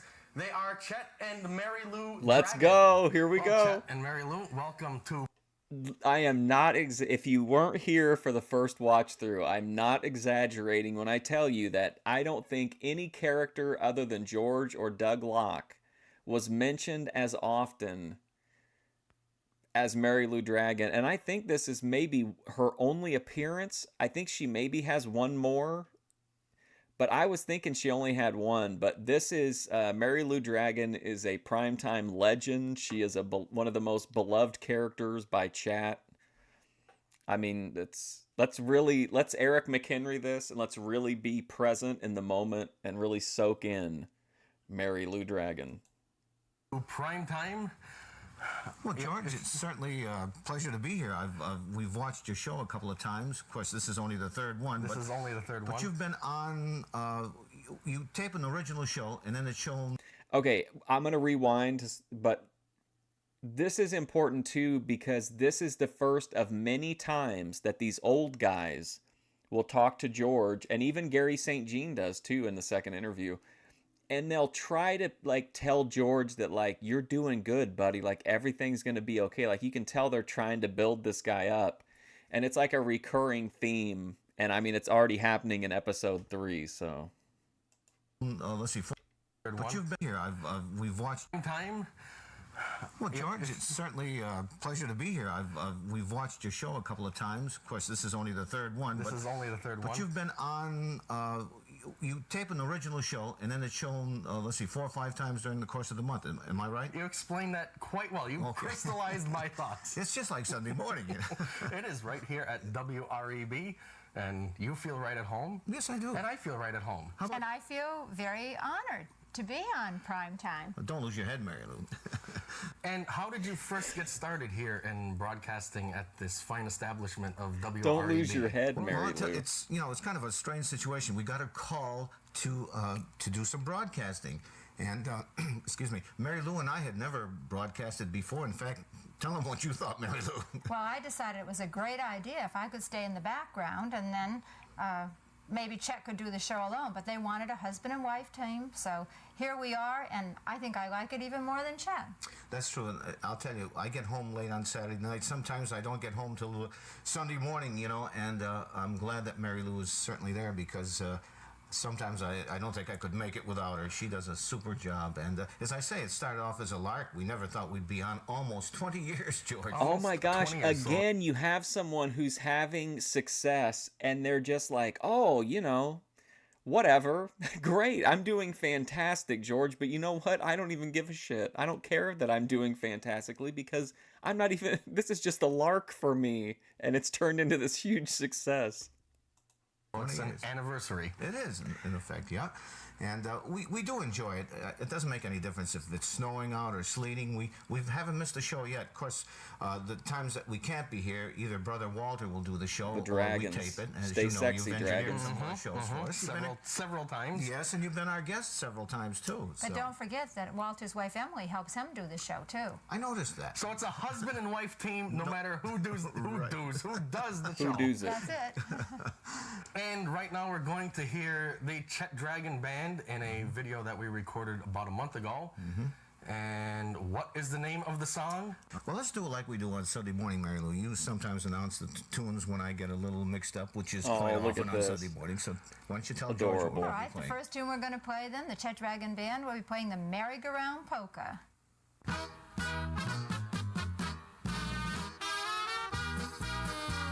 Let's go. This is the other thing, is that, like, this is a show that makes me very, like, fall into constant existential crises. But then the music comes on, and it's like, it brings me back around again. It's a constant cycle of, like, ethering me, but allowing me to breathe just in time to survive with prime time.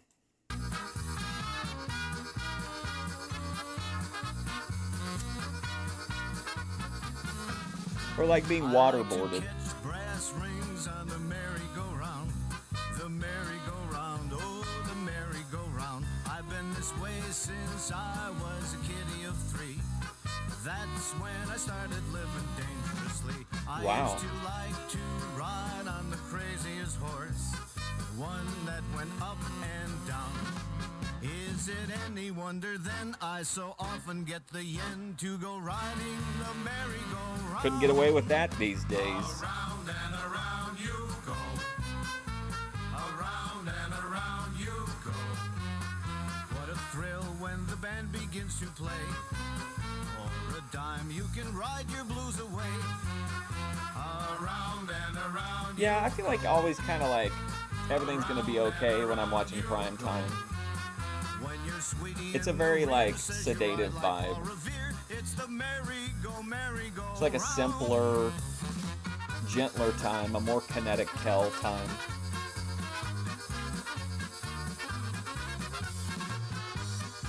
See, Kel needs to get it together so that she can be the Jeannie Wasung of my prime time. I've already stolen Sports Fridays, why not just take prime time as well?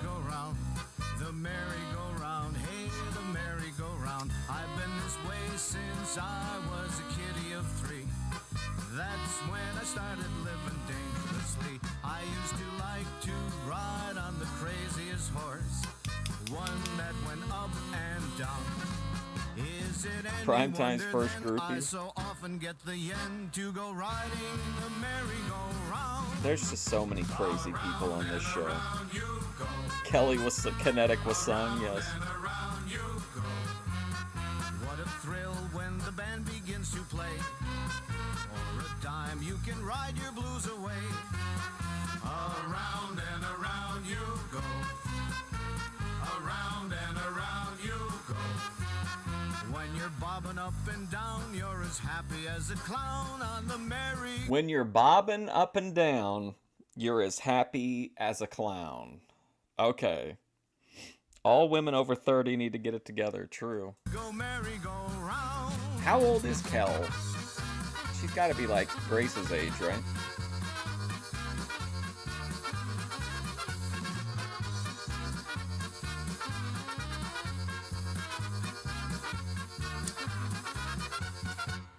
So that was the merry-go-round polka. Sounded great, Chet. Well, thank you very much, George.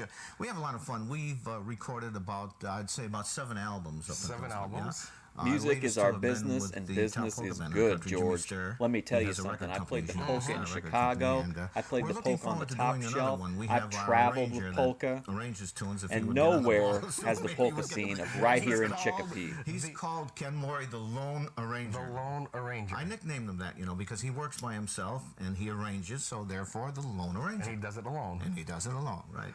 Well, Chet, you've certainly been playing for a while. As a matter of fact, I have. I hate to tell you how many years I've been playing, George, but I played with such bands as Walt Solik, Gene Wisniewski. I played with Ray Henry. Yeah, savvy I played guy. with Joe Rock, and I went to Poland with Jimmy Sturr's band, and about 25 years ago or so, I started my own band. Jimmy Sturr reference. And you've been in the music business for about 50 years, I understand. Yes, that's true. You started when you were 3. 3. You're young, George, but Mary Lou can tell you more about this. Well, let's see, Chet. 50 years ago, you did start playing, but then I knew all along that you really wanted to have your own band. So when we got married 25 years ago, I encouraged you to have your own band. Sometimes I'm sorry now, but it sure was a lot of fun. And I understand you're being honored at a testimonial this month. Well, that's true, George. I'm really looking Rhythm forward to Gods? it. It's not a surprise. My brother, the guys in the band, and Mary Lou got together. In fact, she'll explain it to you. Well, we thought for 50 years, Kinetic after Kel all, is you really should have a foolishness testimonial. And after 25 personified. years with your own band and almost 20 years at WREB, you deserve something, Chet. So 50 years in the music business, 25 years with your own band, and almost 20 years on the radio. That is cause for a celebration. I understand we have another selection coming up by the Chet Dragon Band, and what is it? It was written by our accordion player, Wally Suzuki. As a matter of fact, Wally joined Suzuki. our band when he was 17 years old. He's been with us, let's see, about 15, 16 years, I guess, Mary Lou, something like that. It's a tune I called. would say. It's a tune called Wally's Obetic. Let's And not of course, we didn't know speculate what to on name it, Mary so we thought Lou this would be Dragon's apropos. You know, Wally wrote it, so let's call it Wally's Obetic. So let's take a look at that right capacities, now. shall we It say. is Wally's Obetic. Let's go.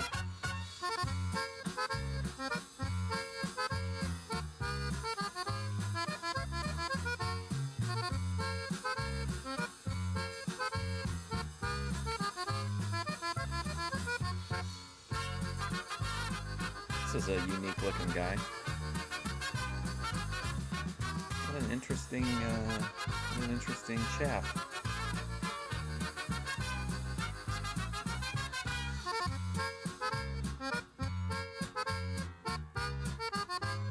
Wasn't that door weird?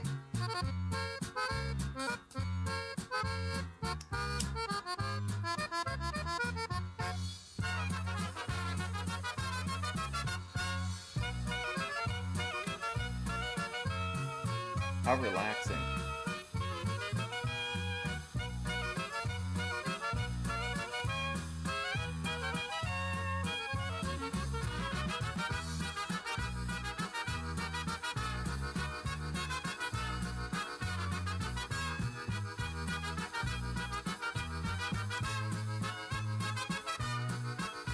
This guy, look at it, what's this guy? He's playing the keyboard with his fucking feet. Did you see that? This guy's playing, are we being taken for a ride here? What are they trying to pull? This guy's playing the keyboard with his fucking feet.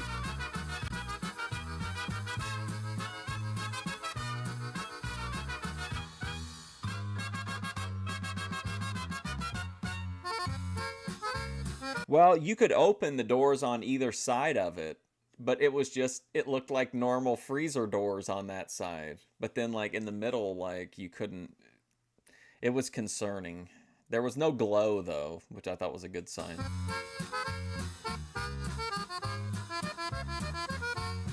I never noticed that guy playing the keyboard with his feet.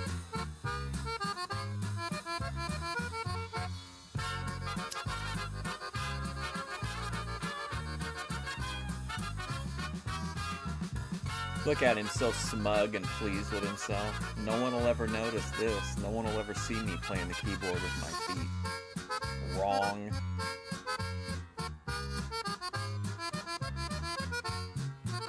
No one will ever see this nickel dime show.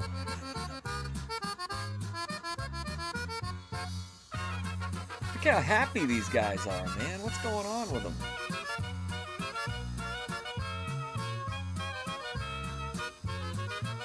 This is like a Twilight Zone episode.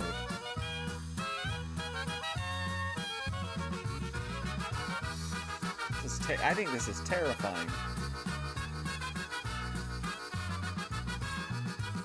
But the music is just so fire, you can't help but get wrapped into it.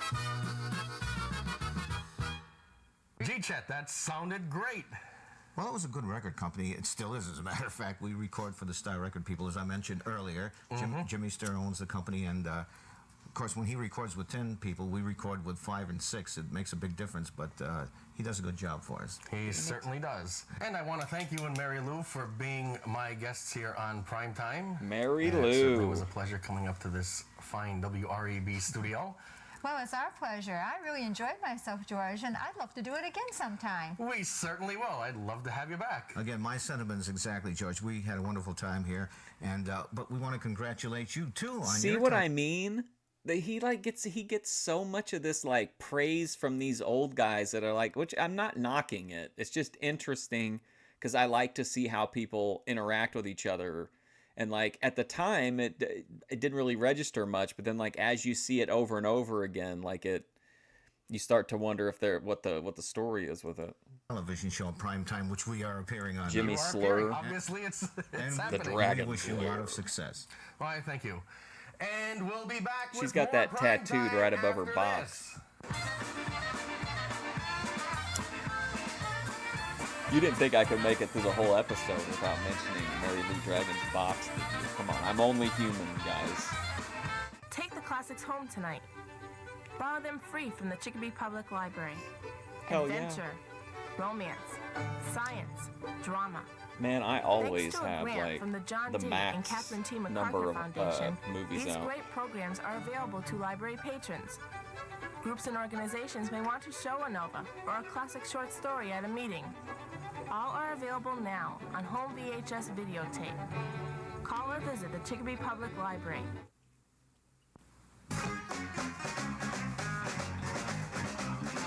Yes, welcome back to Primetime, and as I can see on my nice Rolex here, we're just about out of time. Rolex. But I'd like to thank all my guests, Chet and Mary Lou Dragon, along with wrestling legend Killer Kowalski, and I'd also like to thank the people here at the Bennett Turkey Farm. I'm going to pick up my turkey just as soon as we're through here, and do join us again next time on Primetime. Good night, everybody.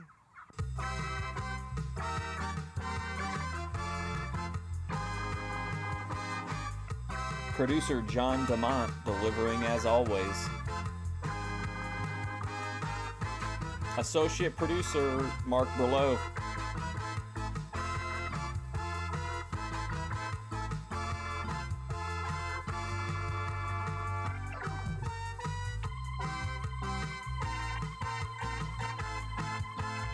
Man, good to be back in Chicopee. This is where I belong. This is my home now.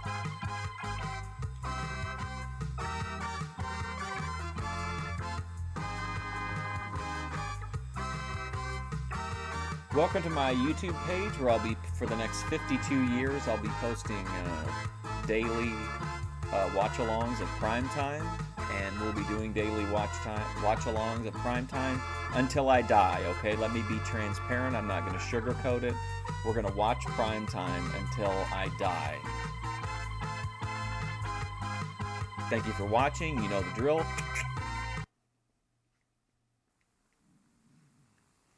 Oh, I remember this. The Entertainers, George's band, is making its debut. Very exciting. Hebert's Child's Toys, CHS Chorus. I don't know if Hebert's is the Child's Toys or not, but I remember the toy tour. I cannot wait. I cannot wait until we get to when he interviewed the people at the independently owned lumber yard. Oh my God. What a moment. Folks, you know, whenever you hear that merry sound of jingling bells or see that colorful swirl of bright lights, it can only mean one thing. Yes, you've had some kind of minor stroke and should consult a specialist. Or it could really mean it's time for our Primetime Holiday Spectacular. Holiday Spectacular. Oh my gosh.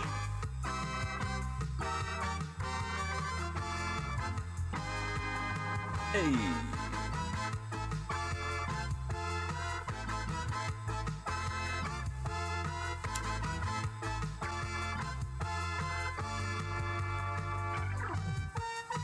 Based geese. Dorunda did it first.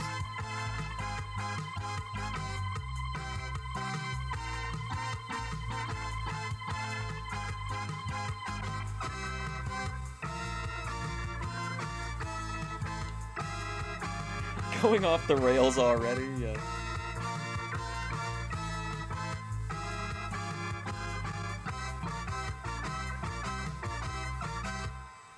Hi, I'm George Dorunda, and welcome to Primetime, and what a show we have for you. You know, we are right in the middle of the holiday season, like I need to tell you people that, and here at Primetime, we try to do something extra special. Something filled with all the love, warmth, and sentiment that I'm capable of faking for 30 minutes at one stretch. But we really do have a good show for you. We're here at the Ingleside Christmas House, and coming up very on the big show, tasteful we have sweatshirt the from Chicopee George. High School Chorus. We'll be watching them make chocolate Santas at Hebert's Candy Factory, and we have Chip Childs, who will be showing us some of today's Christmas toys. But let's get the Power Pack show. Perfect example of Primetime. The guy's name is Childs, and he owns a Child's toy store. Underway. Yes, it's a song that I wrote, and here we go with the Entertainers and An Old-Fashioned Christmas.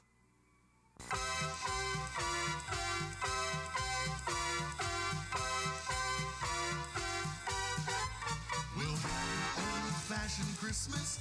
This is when I knew, like, okay, I'm bought in. We're running this thing all the way to the end. I think was this moment, this scene. Every sir and missus will swear a better holiday there never ever could be. We'll have an outdated Yuletide, a gray and dusty old time. It can't be too old-fashioned for me. A chocolate Santa with the face half eaten will make a perfect centerpiece next to the pumpkin pie. We'll bring back ancient customs that have gone way out of style.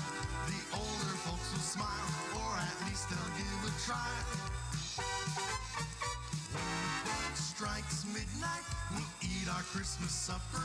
And if the food is fattening, then we'll shout and cry hooray. Because we all have voted, we'd rather be outvoted on this old-fashioned Christmas day.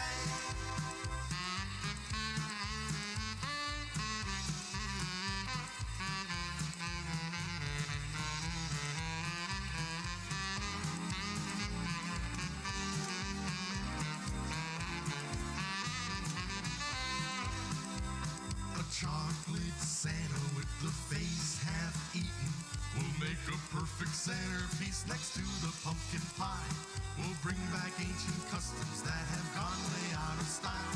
The older folks will smile, or at least they'll give a try. Strikes midnight, we'll eat our Christmas supper.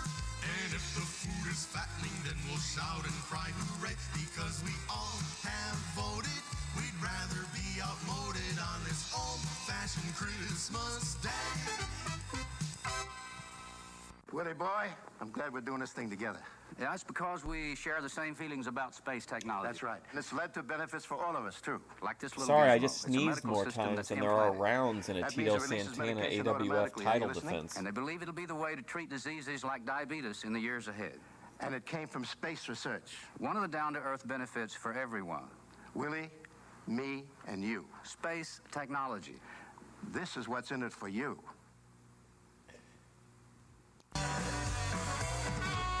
Here's what's in it for you. Oh my gosh, look. The Hebert Candy Mansion. Oh my gosh, I keep sneezing.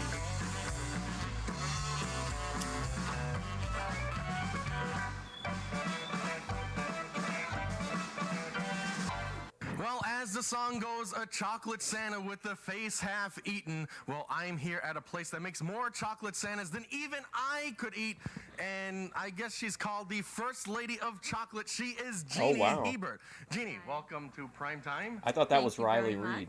And this is Hebert's candy outlet and factory. Well, this is our mansion. Your main mansion. The mansion. The main mansion. This is the original mansion. This is the original mansion. It was an original mansion. It still is a mansion, but now it's a candy mansion. And you started many years ago. This is 89. I think this is the last one in 89. Third generation of candy makers. Right My before the husband's new year. grandfather, who started it in 1917 with a very small purchase of, I believe, $11. He bought a kettle, a thermometer, a marble slab, and started out of his house with some of his own recipes, which we still utilize today. And that's For how it all began. $11, he started this whole operation. That's right. Now here we're going to be looking at some of your operation, and you don't just make chocolate Santas, you actually have a wide variety of chocolate goodies. That is correct. We have quite a variety. We can please any sweet tooth. We have boxed chocolates right down to little chocolate pops. And this is the largest chocolate Santa All that I've sweet ever tooths seen. will be What is satisfied it? Must weigh about at the 50 mansion. pounds, right? Well, it weighs a little over 5 pounds. But if you had to eat the whole thing, I think you would believe you ate 50 pounds. Well, I don't think I'll be trying. Not today, anyway. So what's next on the agenda? Where should we start our tour of the Hebert Candy Factory? Well, I think that it might be advantageous for us to see how Santa was made and where Ooh, he's made and just who advantageous. makes them, and see the hands that are really in the chocolate. This is handmade chocolate. It is. Everything is handmade, family, quality control. I don't know how they So make as any we could money say, off of this. I completely remember touched this by segment. human It looks That's very right. like work So what intensive. department are we in now? I see these nice baskets here. And the Or lady- am I thinking of the chocolate bunny factory visit? They're busy here assembling. We certainly are. This is called the loft. This is our novelty department. And as you can see, everything here is handmade. And these ladies are not just people who put baskets together. They are craftspeople, and they know exactly how to put these together, what to put in them, and come out beautiful. In other words, if I were to do this, I would probably like take this here and let's see, let's put that in there somehow. And missing your paper. Is that all we have? No, you're doing it wrong already. You take a couple of these. Oh, wait a minute, there's room up here in the front. Well, that really wouldn't be the quality that we would be. So Heberts would never do anything like this. No, we wouldn't stand for that sort of thing, I'm afraid. It has to be just right. I'm out of a job already. just what our customers want is what we do, and they want the best. So we make sure that everything is And this done one's almost perfectly. finished over here. Yes, it is. Millie's almost done over here. You're Millie. I'm Millie, yes. And you assemble these baskets? I do. You ever take a taste? Oh, yes, they allow us to. Once in a while. They you allow take us it. once in a while. Very good canned. It's delicious. And this is what they're supposed to look like. Yeah. So certainly my tactics wouldn't be acceptable here. No, I'm afraid. I would have to go into a training Yes, period, correct? I think so. Quite a training period. Well, I eat chocolates. Or but- maybe even another department. Can I be in the tasting? Do you have a tasting department? We have quality control. I don't think we have an opening there, though. We always have more people that want to do that than we have openings. Well, if there's ever an opening. And where are we now? I see these ladies. This does look like Lucille Ball. It does. It really does. This is the packing belt. And today we're packing a 2-pound fancy assortment, and they're putting the top layer on. And you can see everyone is assigned their own flavors of chocolates. And so many of each flavor That's goes right. in. Goes into the box. They all know the pattern. Once again, everything is completely touched Well, by human isn't the hands. free Yes, food it like is. the best part about Yes, well, they doing use prime time? finger cots, but we do everything by hand. Everything is still packed by hand, individually. Would you like to try a sample? Why, certainly. I've never been one to refuse Like, what's the profit margin on these things? chocolate. All right, these were just made this morning. These are called coconut dainties, and they're just out of this world. Fresh Well, coconut everything dainties. is fresh, but these are super fresh. Fresh coconut dainties. So what do you think? Nothing in the world like them. Sure you don't have to have another sample to make sure? I might have to. Just to be sure. What a non-committal answer. What did you think of it, George? Nothing in the world like it. Coconut dainty. Oh my god, and we have the one where the guy makes 27 different types of pizza for George to try. I'm ready. Well, this looks like we're tasting vanilla or chocolate soup. Okay, what they're doing here is they're making chocolate fudge and panucci fudge in the other kettle. This is what fudge really looks like. Yes, this is We were just real talking the other day fudge, about real panucci pure fudge. ingredients, real sugar, real butter, real cream, no preservatives. This No is how you really preservatives. make fudge. It's not like the countertop fudge you make at home. No, And no. what is it, 30 minutes? Look at this guy stirring it. Well, that's not something that we would want to put our name on. But you can see our thermometer here, it's getting up there. When it gets to 231, then Michael is going to be putting the chocolate in. Barry here is working on the batch to keep it consistent.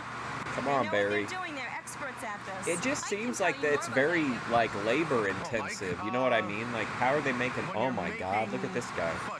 It all starts out as white fudge, and then you add chocolate. Well, the basic ingredients are sugar, corn syrup, and salt. Chocolate. Well, the basic ingredients are sugar, corn Sugar. syrup, and you add chocolate. Well, the basic ingredients are sugar, corn syrup, and salt, and 7 quarts of cream. 7 quarts of cream. Yep. And then we mix it up, cook it up. That's what it's doing right now. We're gonna cook it up to 232, and then we're gonna be adding chocolate. This guy's liquor in. giving away all the And company's that's what secrets makes the on chocolate television. Fudge. Now, how much, like all this mixture with 6 quarts of cream, how much fudge will this yield? Let's see, approximately. What a about, nightmare. 50 pounds. This looks awful. 50 pounds of fudge. It just seems like Wafers that people buy in so... the stores and they think that they're They making don't still chocolate make it like pops, this, and do what they? it is, it's chocolate flavored vegetable shortening. That's why if you eat those homemade pops, it coats your mouth because it really isn't chocolate at all. It really isn't real chocolate, but No, this it's not. is real chocolate. Yep, when we go for see Marguerite does many jobs. Yes, Marguerite really knows her stuff. I don't know what we'd do without Marguerite. As you can see, this is Come real on, chocolate. Marguerite. It's gone down on a tempering unit, which has put a real chocolate bottom on the fudge piece, moves further down the belt, and then goes into the part of the machine which is called the enrober, because it enrobes the piece in chocolate. You can see it coming out here. And Beverly Amazing. enrobes the piece in chocolate. You can see it called the enrober because it enrobes the piece in chocolate. Thank you for clearing that up. If you've ever wondered what the enrober is, it actually enrobes the chocolate. You can see it coming out here. And Beverly is putting on the fancy string. She's a stringer today. She's and a you stringer. can see these are the lines that are made with dark chocolate to make the What an piece just artist. a more of a fancy piece. So this is both light and dark. There's no way they still do it like that, right? Where someone actually And, as you can see, it's moving spritzes down it the with their belt, and then hands. goes That into the can't part be of the machine true. That's called the cooling tunnel. Because this is fine chocolate, it has to be tempered and cooled properly. You'd be like And the Lucy cooling eating tunnel them off keeps the it at a conveyor constant belt. temperature so that we get the natural shine from the cocoa butter and it sets up just right. Now this is the end of the cooling tunnel. That's right. Gee, I'm getting good at this. I could open up my own chocolate factory. Oh, I don't know about that, but you're getting pretty good at it. Yes, this is when the chocolate is set up properly. It comes out of the cooling tunnel. And It these is lovely beautiful ladies candy, take but off man, the product, how much can they pack the possibly make boxes, on this with this and many then, they're people? put on a skid and moved over to the packing room. You to know be what I put into mean? the prospective product boxes. Well, I'd like Jeannie, to see, I've and I'm been sure waiting South all to day. Westwood as Let's well. I'd finally like to saw see their all the other financials. segments of the operation. But I'm waiting for the chocolate Santa. Well, here we are. This is where we make the chocolate Santa. Yeah. They need Michelle to bring Hebert Eric is in McHenry in charge to of do our it like he chocolate does molding with it when he's department. smelling his hands. And where as he's you like, can see now, she's making a chocolate Santa even as we speak. I remember Well, this Michelle, too. this is What a nightmare.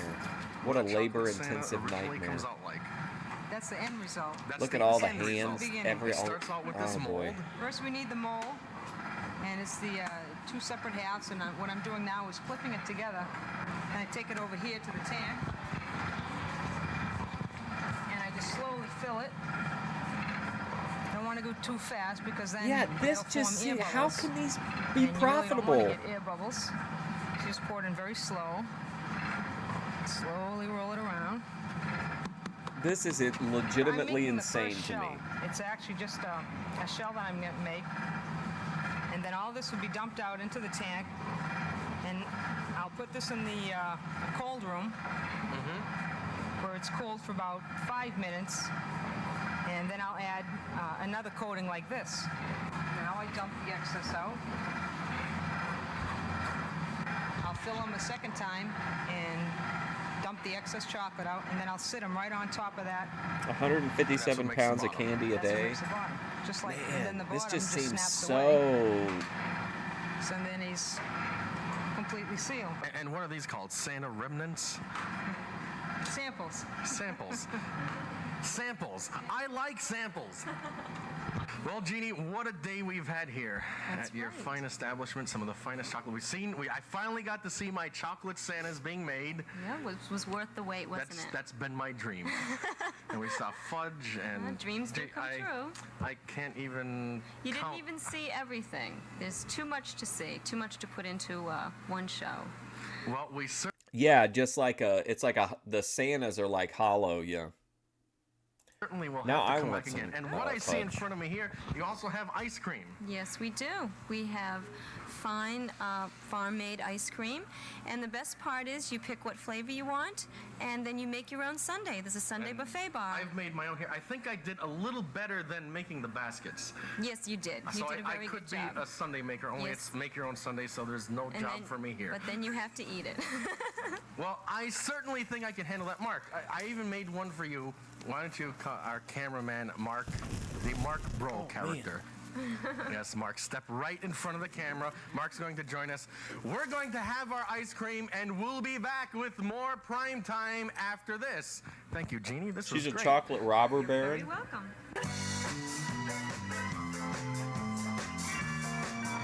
Mark getting a little bit more screen time.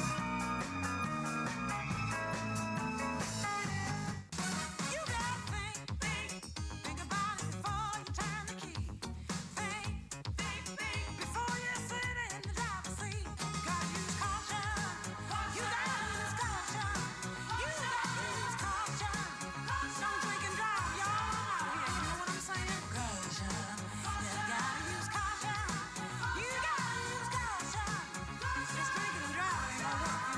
Sorry, fellas, we're staying in tonight.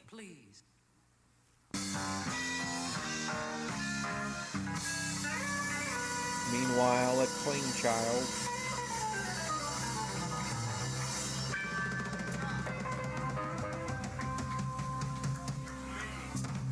My next guest knows more about toys than most people will ever forget. He is kind of a toy expert. He is the proprietor of Child's Toy Store and Hobbies in Northampton. He is Chip Childs. Well, Chip, welcome to Prime Time.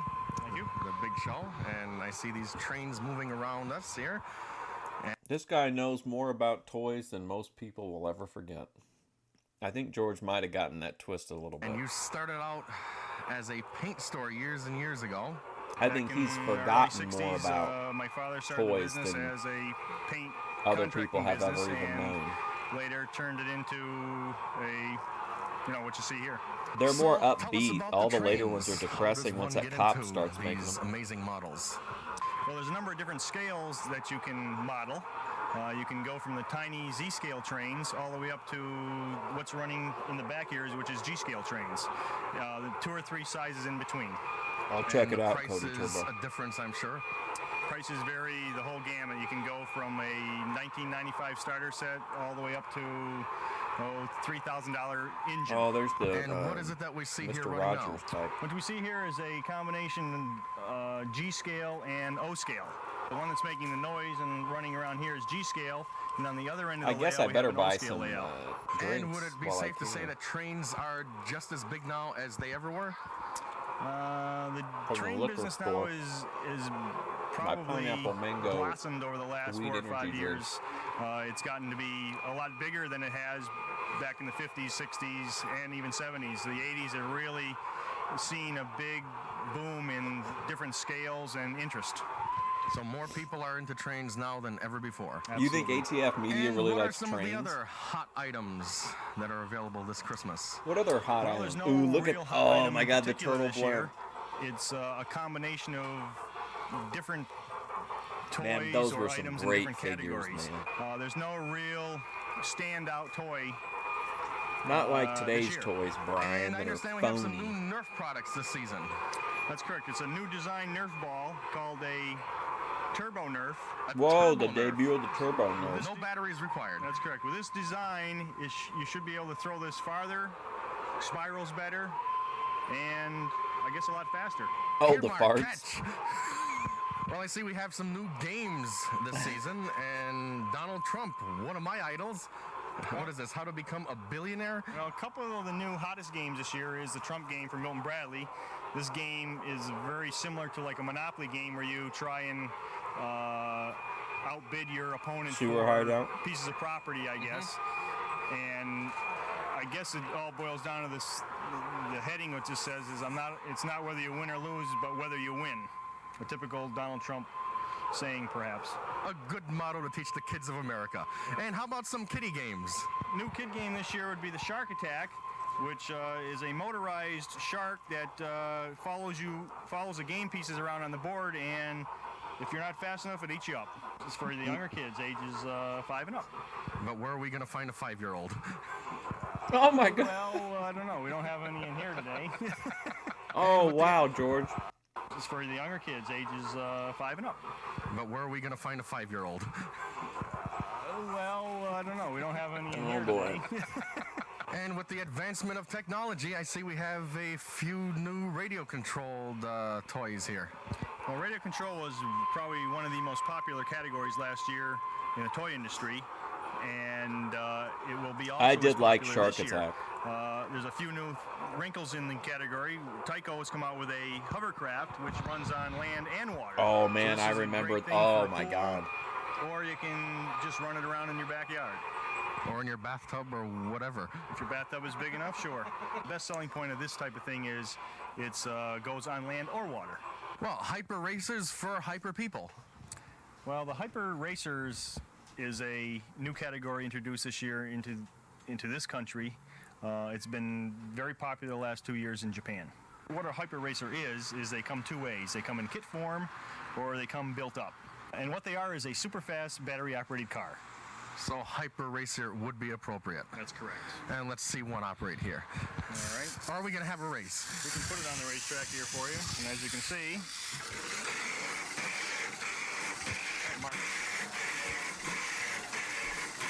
well, Chip, let's show the folks a reason why I never got married. Oh boy. Okay.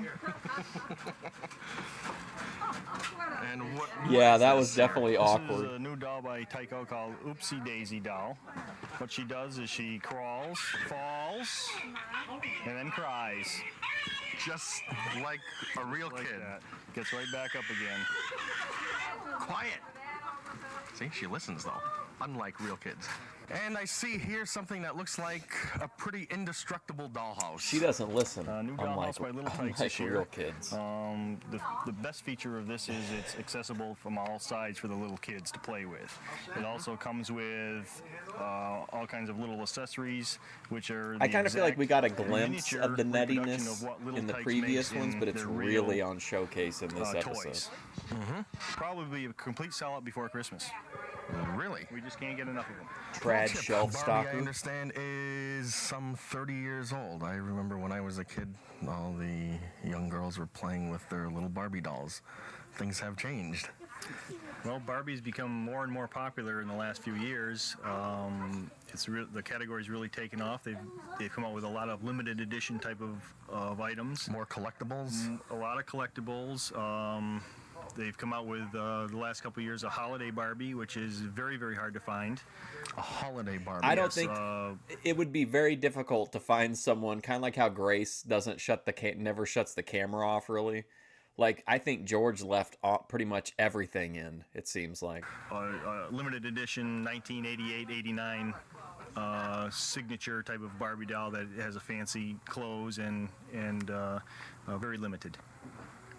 They also have a number of new things out in Barbie, including the UNICEF Barbie, which comes in a variety of different countries with the country costumes. Kind of an international Barbie. Something like that. A little international Barbie look, right? And I have something here called Army Barbie. Army Barbie. Barbie dressed up in her army outfit. Barbie joins the army. And wait a minute, what kind of... Well, she's 30 years old now. And is this Barbie when she's 70? Let's hope not. Oh, the trolls. What is this creature? This is a troll. Not connected with the Barbie line at all, Not but at all. This just caught my attention here. These trolls were very popular in the 60s, starting to come back a little.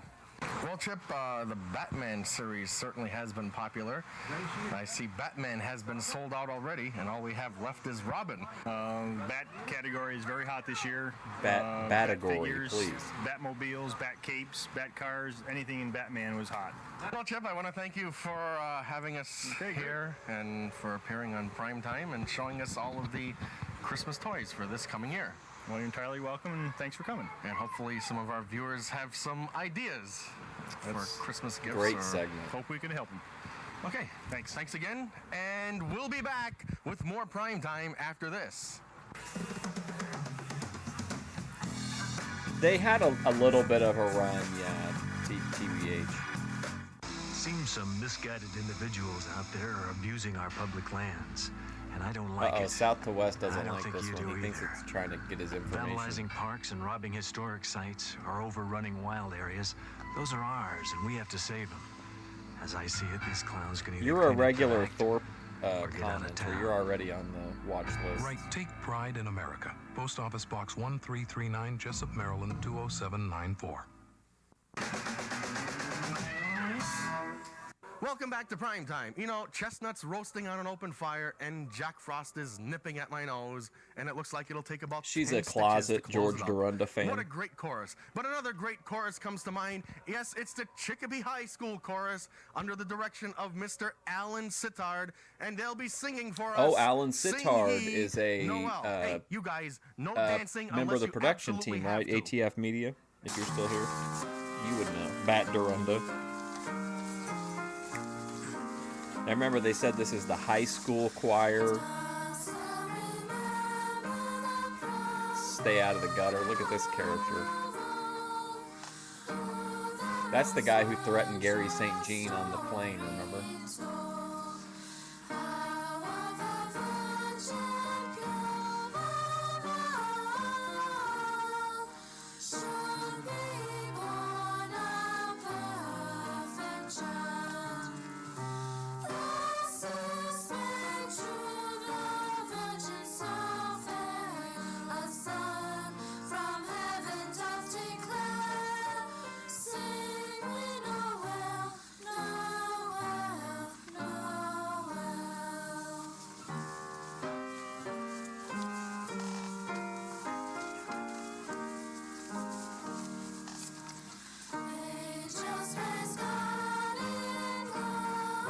He's totally selling them drugs. It's a little judgmental. Could be a Chris Klein in American Pie type of choir guy.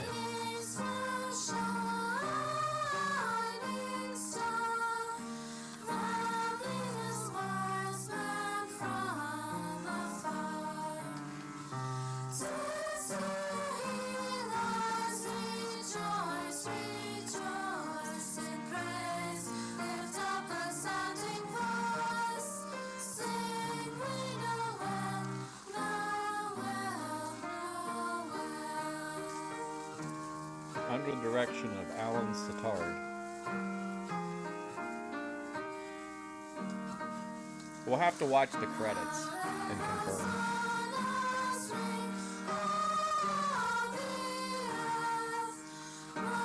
This is where Brad... Are you talking about Brad Hasbrook?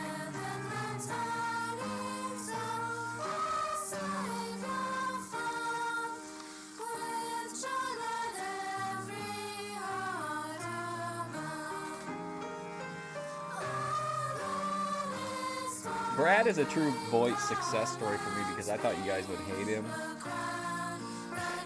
He really got embraced. That was really great.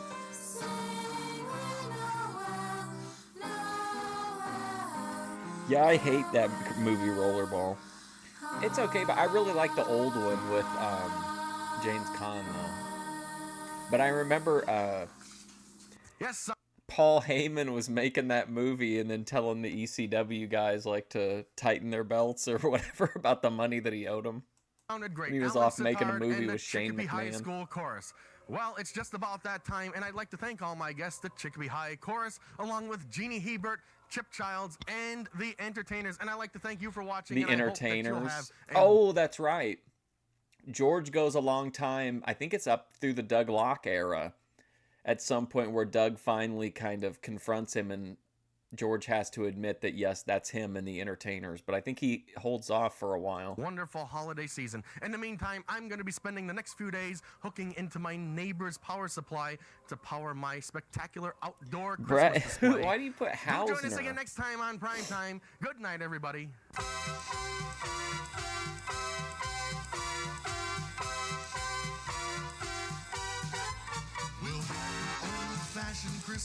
Brad Hasbrook? Well, I mean, kind of, but kind of not. I mean, I did a solo video update on him, but that was about it. And I pretty much covered everything that was available. I even added in like some news about what he was doing, what he was up to. In offline. Chip Child from Chicopee. Producer George Dorunda. We're looking for Alan Sittard.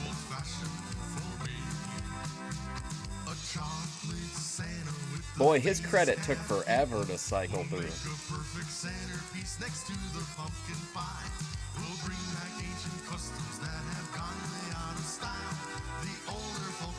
Hey, wait a minute. Lighting director Hebert of Hebert Chocolate? Wait a second.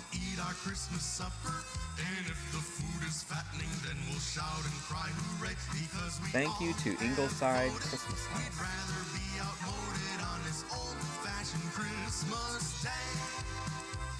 Yeah, I think it's just like called Update on Brad Hasbrook.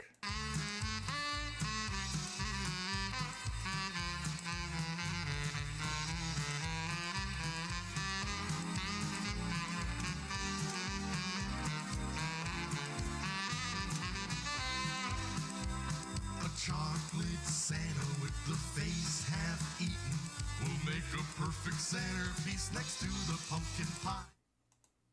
Oh, whoops. My bad. I'm sorry. Oh, no. Now I can't stop it. Now I'm helpless. Oh, no.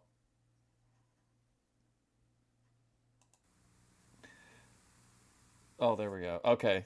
All right. That's all the time I have for primetime. I don't have enough time for another episode, but I did want to I want to show you something that we talked about the other day. I found out that I did have one I did have one clip of a guy that we talked about that most of the content ended up getting like deleted.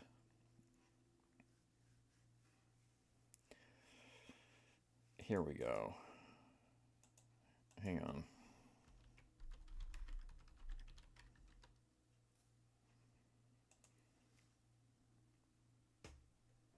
Yeah, we'll have to wait for Carolyn Lee until next week's episode. That'll give us something to look forward to.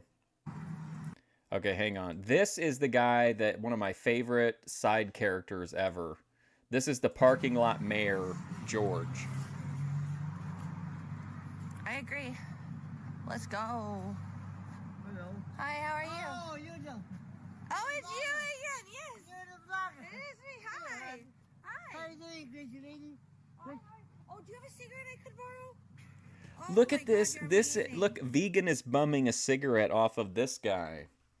Off of the parking lot mayor. Oh, you know what? Here, you can have it, right? Are you sure? Oh, thank you. That's the last one I had. Look, see that? He's like, hey, this is the last cigarette I have. And she's like, yeah, I'll take it. Oh, no. You know what? Is there a grocery store around here I can get some cigarettes from? No, there's a cigarette store right there. Oh, okay, There's over a there? tobacco store. Okay, well, here. I'll hand you this. I'm going to go grab some. What's your name? Vegan Patriot.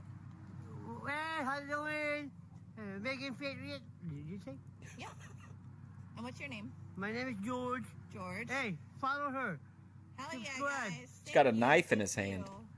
George. Hey, follow her. Subscribe. Thank you. Thank you. Well, I got my phone in there. Here, let me go get my phone. I'll follow with you. Okay. Okay. Whenever Vegan would go to this parking lot, it was like a...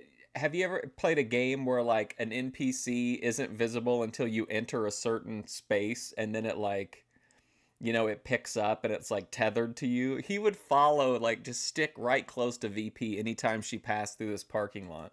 Hey, let me go say, you're a vlogger. Yes. Can I go inside? Yeah. Okay. Cool. I'll use the other door. Ha.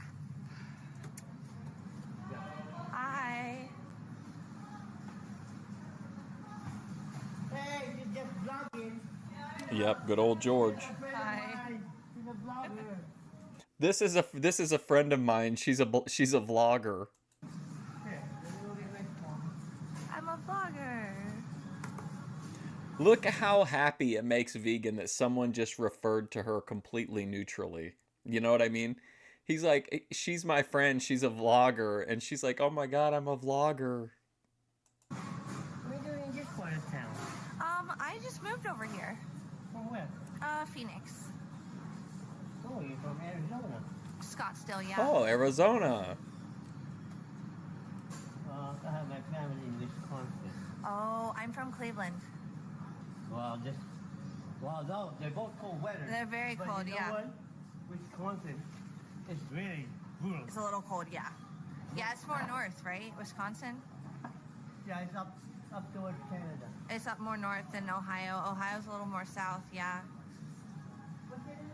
Vegan Patriot, dear. Vegan? Vegan. VP security, Like yes. A vegetable? No. He would like escort her to her nail appointments whenever he like activated when she came in proximity of the parking lot. He would escort her to the nail salon. It's when you only... vegan. Vegan, yeah. Vegan? No, vegan is... And then this door is hard to open. Oh, we weren't supposed to open it. It's broken, I guess. There's a sign, but it's okay. Oh boy. Oh! How long have you been here now? That poor I've been door. here for about 3 weeks. Something like that. 3 weeks? Yeah.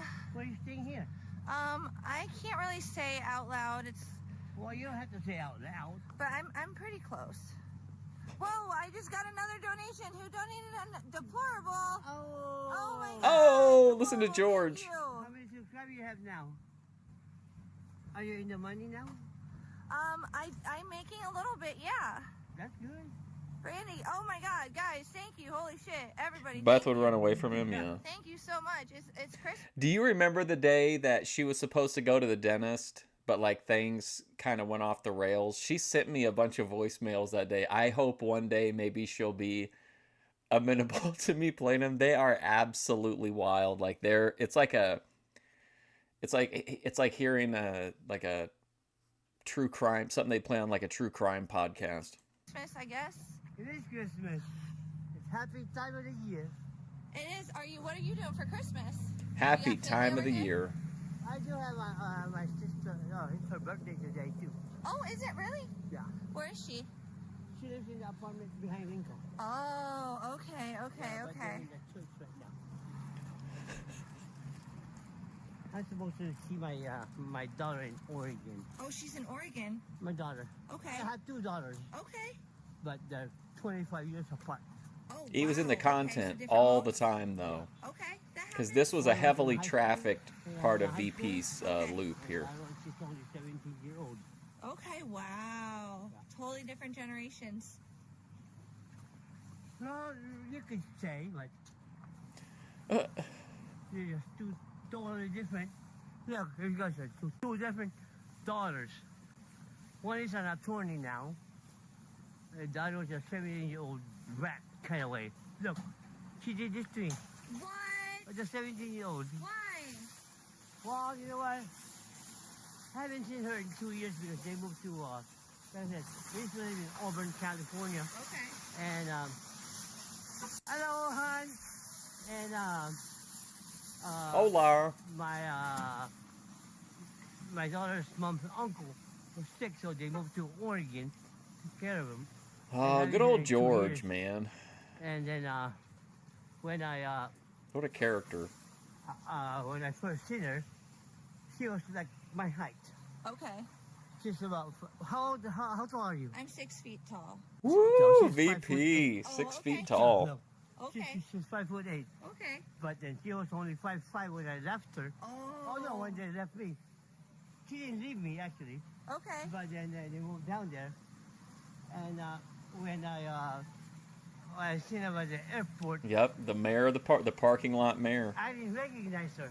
She goes, Dad, there's a... Vegan Patriot has a walk and talk with George, the parking lot mayor.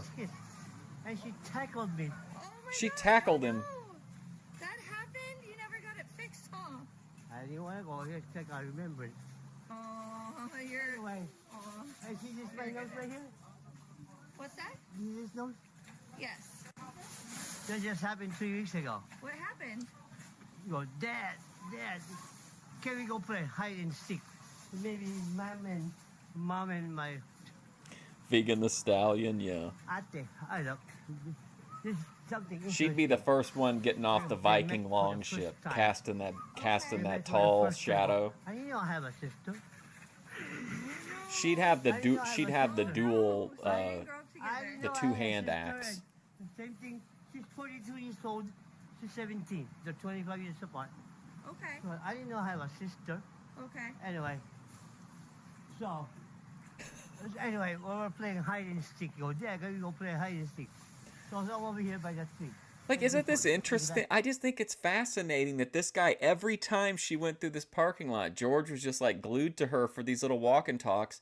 And then at a certain point, it was like he had a threshold, like as far as he was allowed to traverse. And then once they broke that threshold, then he just kind of tethered back to over by the nail salon in the Panda Express. Backyard. I go, when I count to 10, I'm going to look for you. She Yep. never left behind.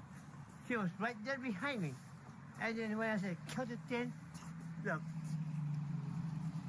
She went, yeah, oh, Dad, you found me. Oh, This is oh what my happened. gosh. And this is what happened. Oh my gosh. I said, look, hon, this is the second time you did it. You broke my front tooth. You broke my front tooth.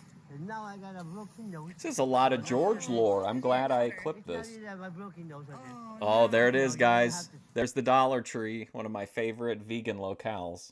Wherever she is, she always makes good Dollar Tree content, including asking people in line one time if they were subscribed to her. Suffer consequences from this. And you know what I did? What? I took her phone, I took her tablet, I took her laptop, and I took her car key. And her mom goes, when you give her a week, and I'm not that cruel. You know what I mean? I'm not that cruel. Okay. And there's 2 days for a teenager not to have no. This guy's getting beat up by his grandkids. Yeah, no, they have to have electronics. I know, but for 2 weeks, and you know you're going to training, so she can't really go out. No car, no car, no Dentist. communication with her friends. Sure. Oh, okay. Hold on a second, guys. We're gonna go see how much the nails cost in here. Yeah, oh yeah, the nail salon. Yeah, I wanted to get my nails done, but I need to see how much they're gonna cost. All right. Well, anyway, there you go. There's a look at parking lot mayor George. So everybody, at least his memory is now immortalized in a Boyd live stream for the second time, since I think a bunch of his footage got deleted. And I just don't think that's the kind of content that most people are going to clip. So there may be a few shots of him somewhere. I do like, though, that Vegan bummed a cigarette off of him, like took his last cigarette. That was pretty kino. It's like her killing Purple's vape every time he lets her borrow it. All right, well, I'm going to go. Tomorrow is Memphis Wrestling, very exciting. Saturday is the season finale of Boyd Watch, also very exciting. But thanks for hanging out today, revisiting Primetime with me. I appreciate it.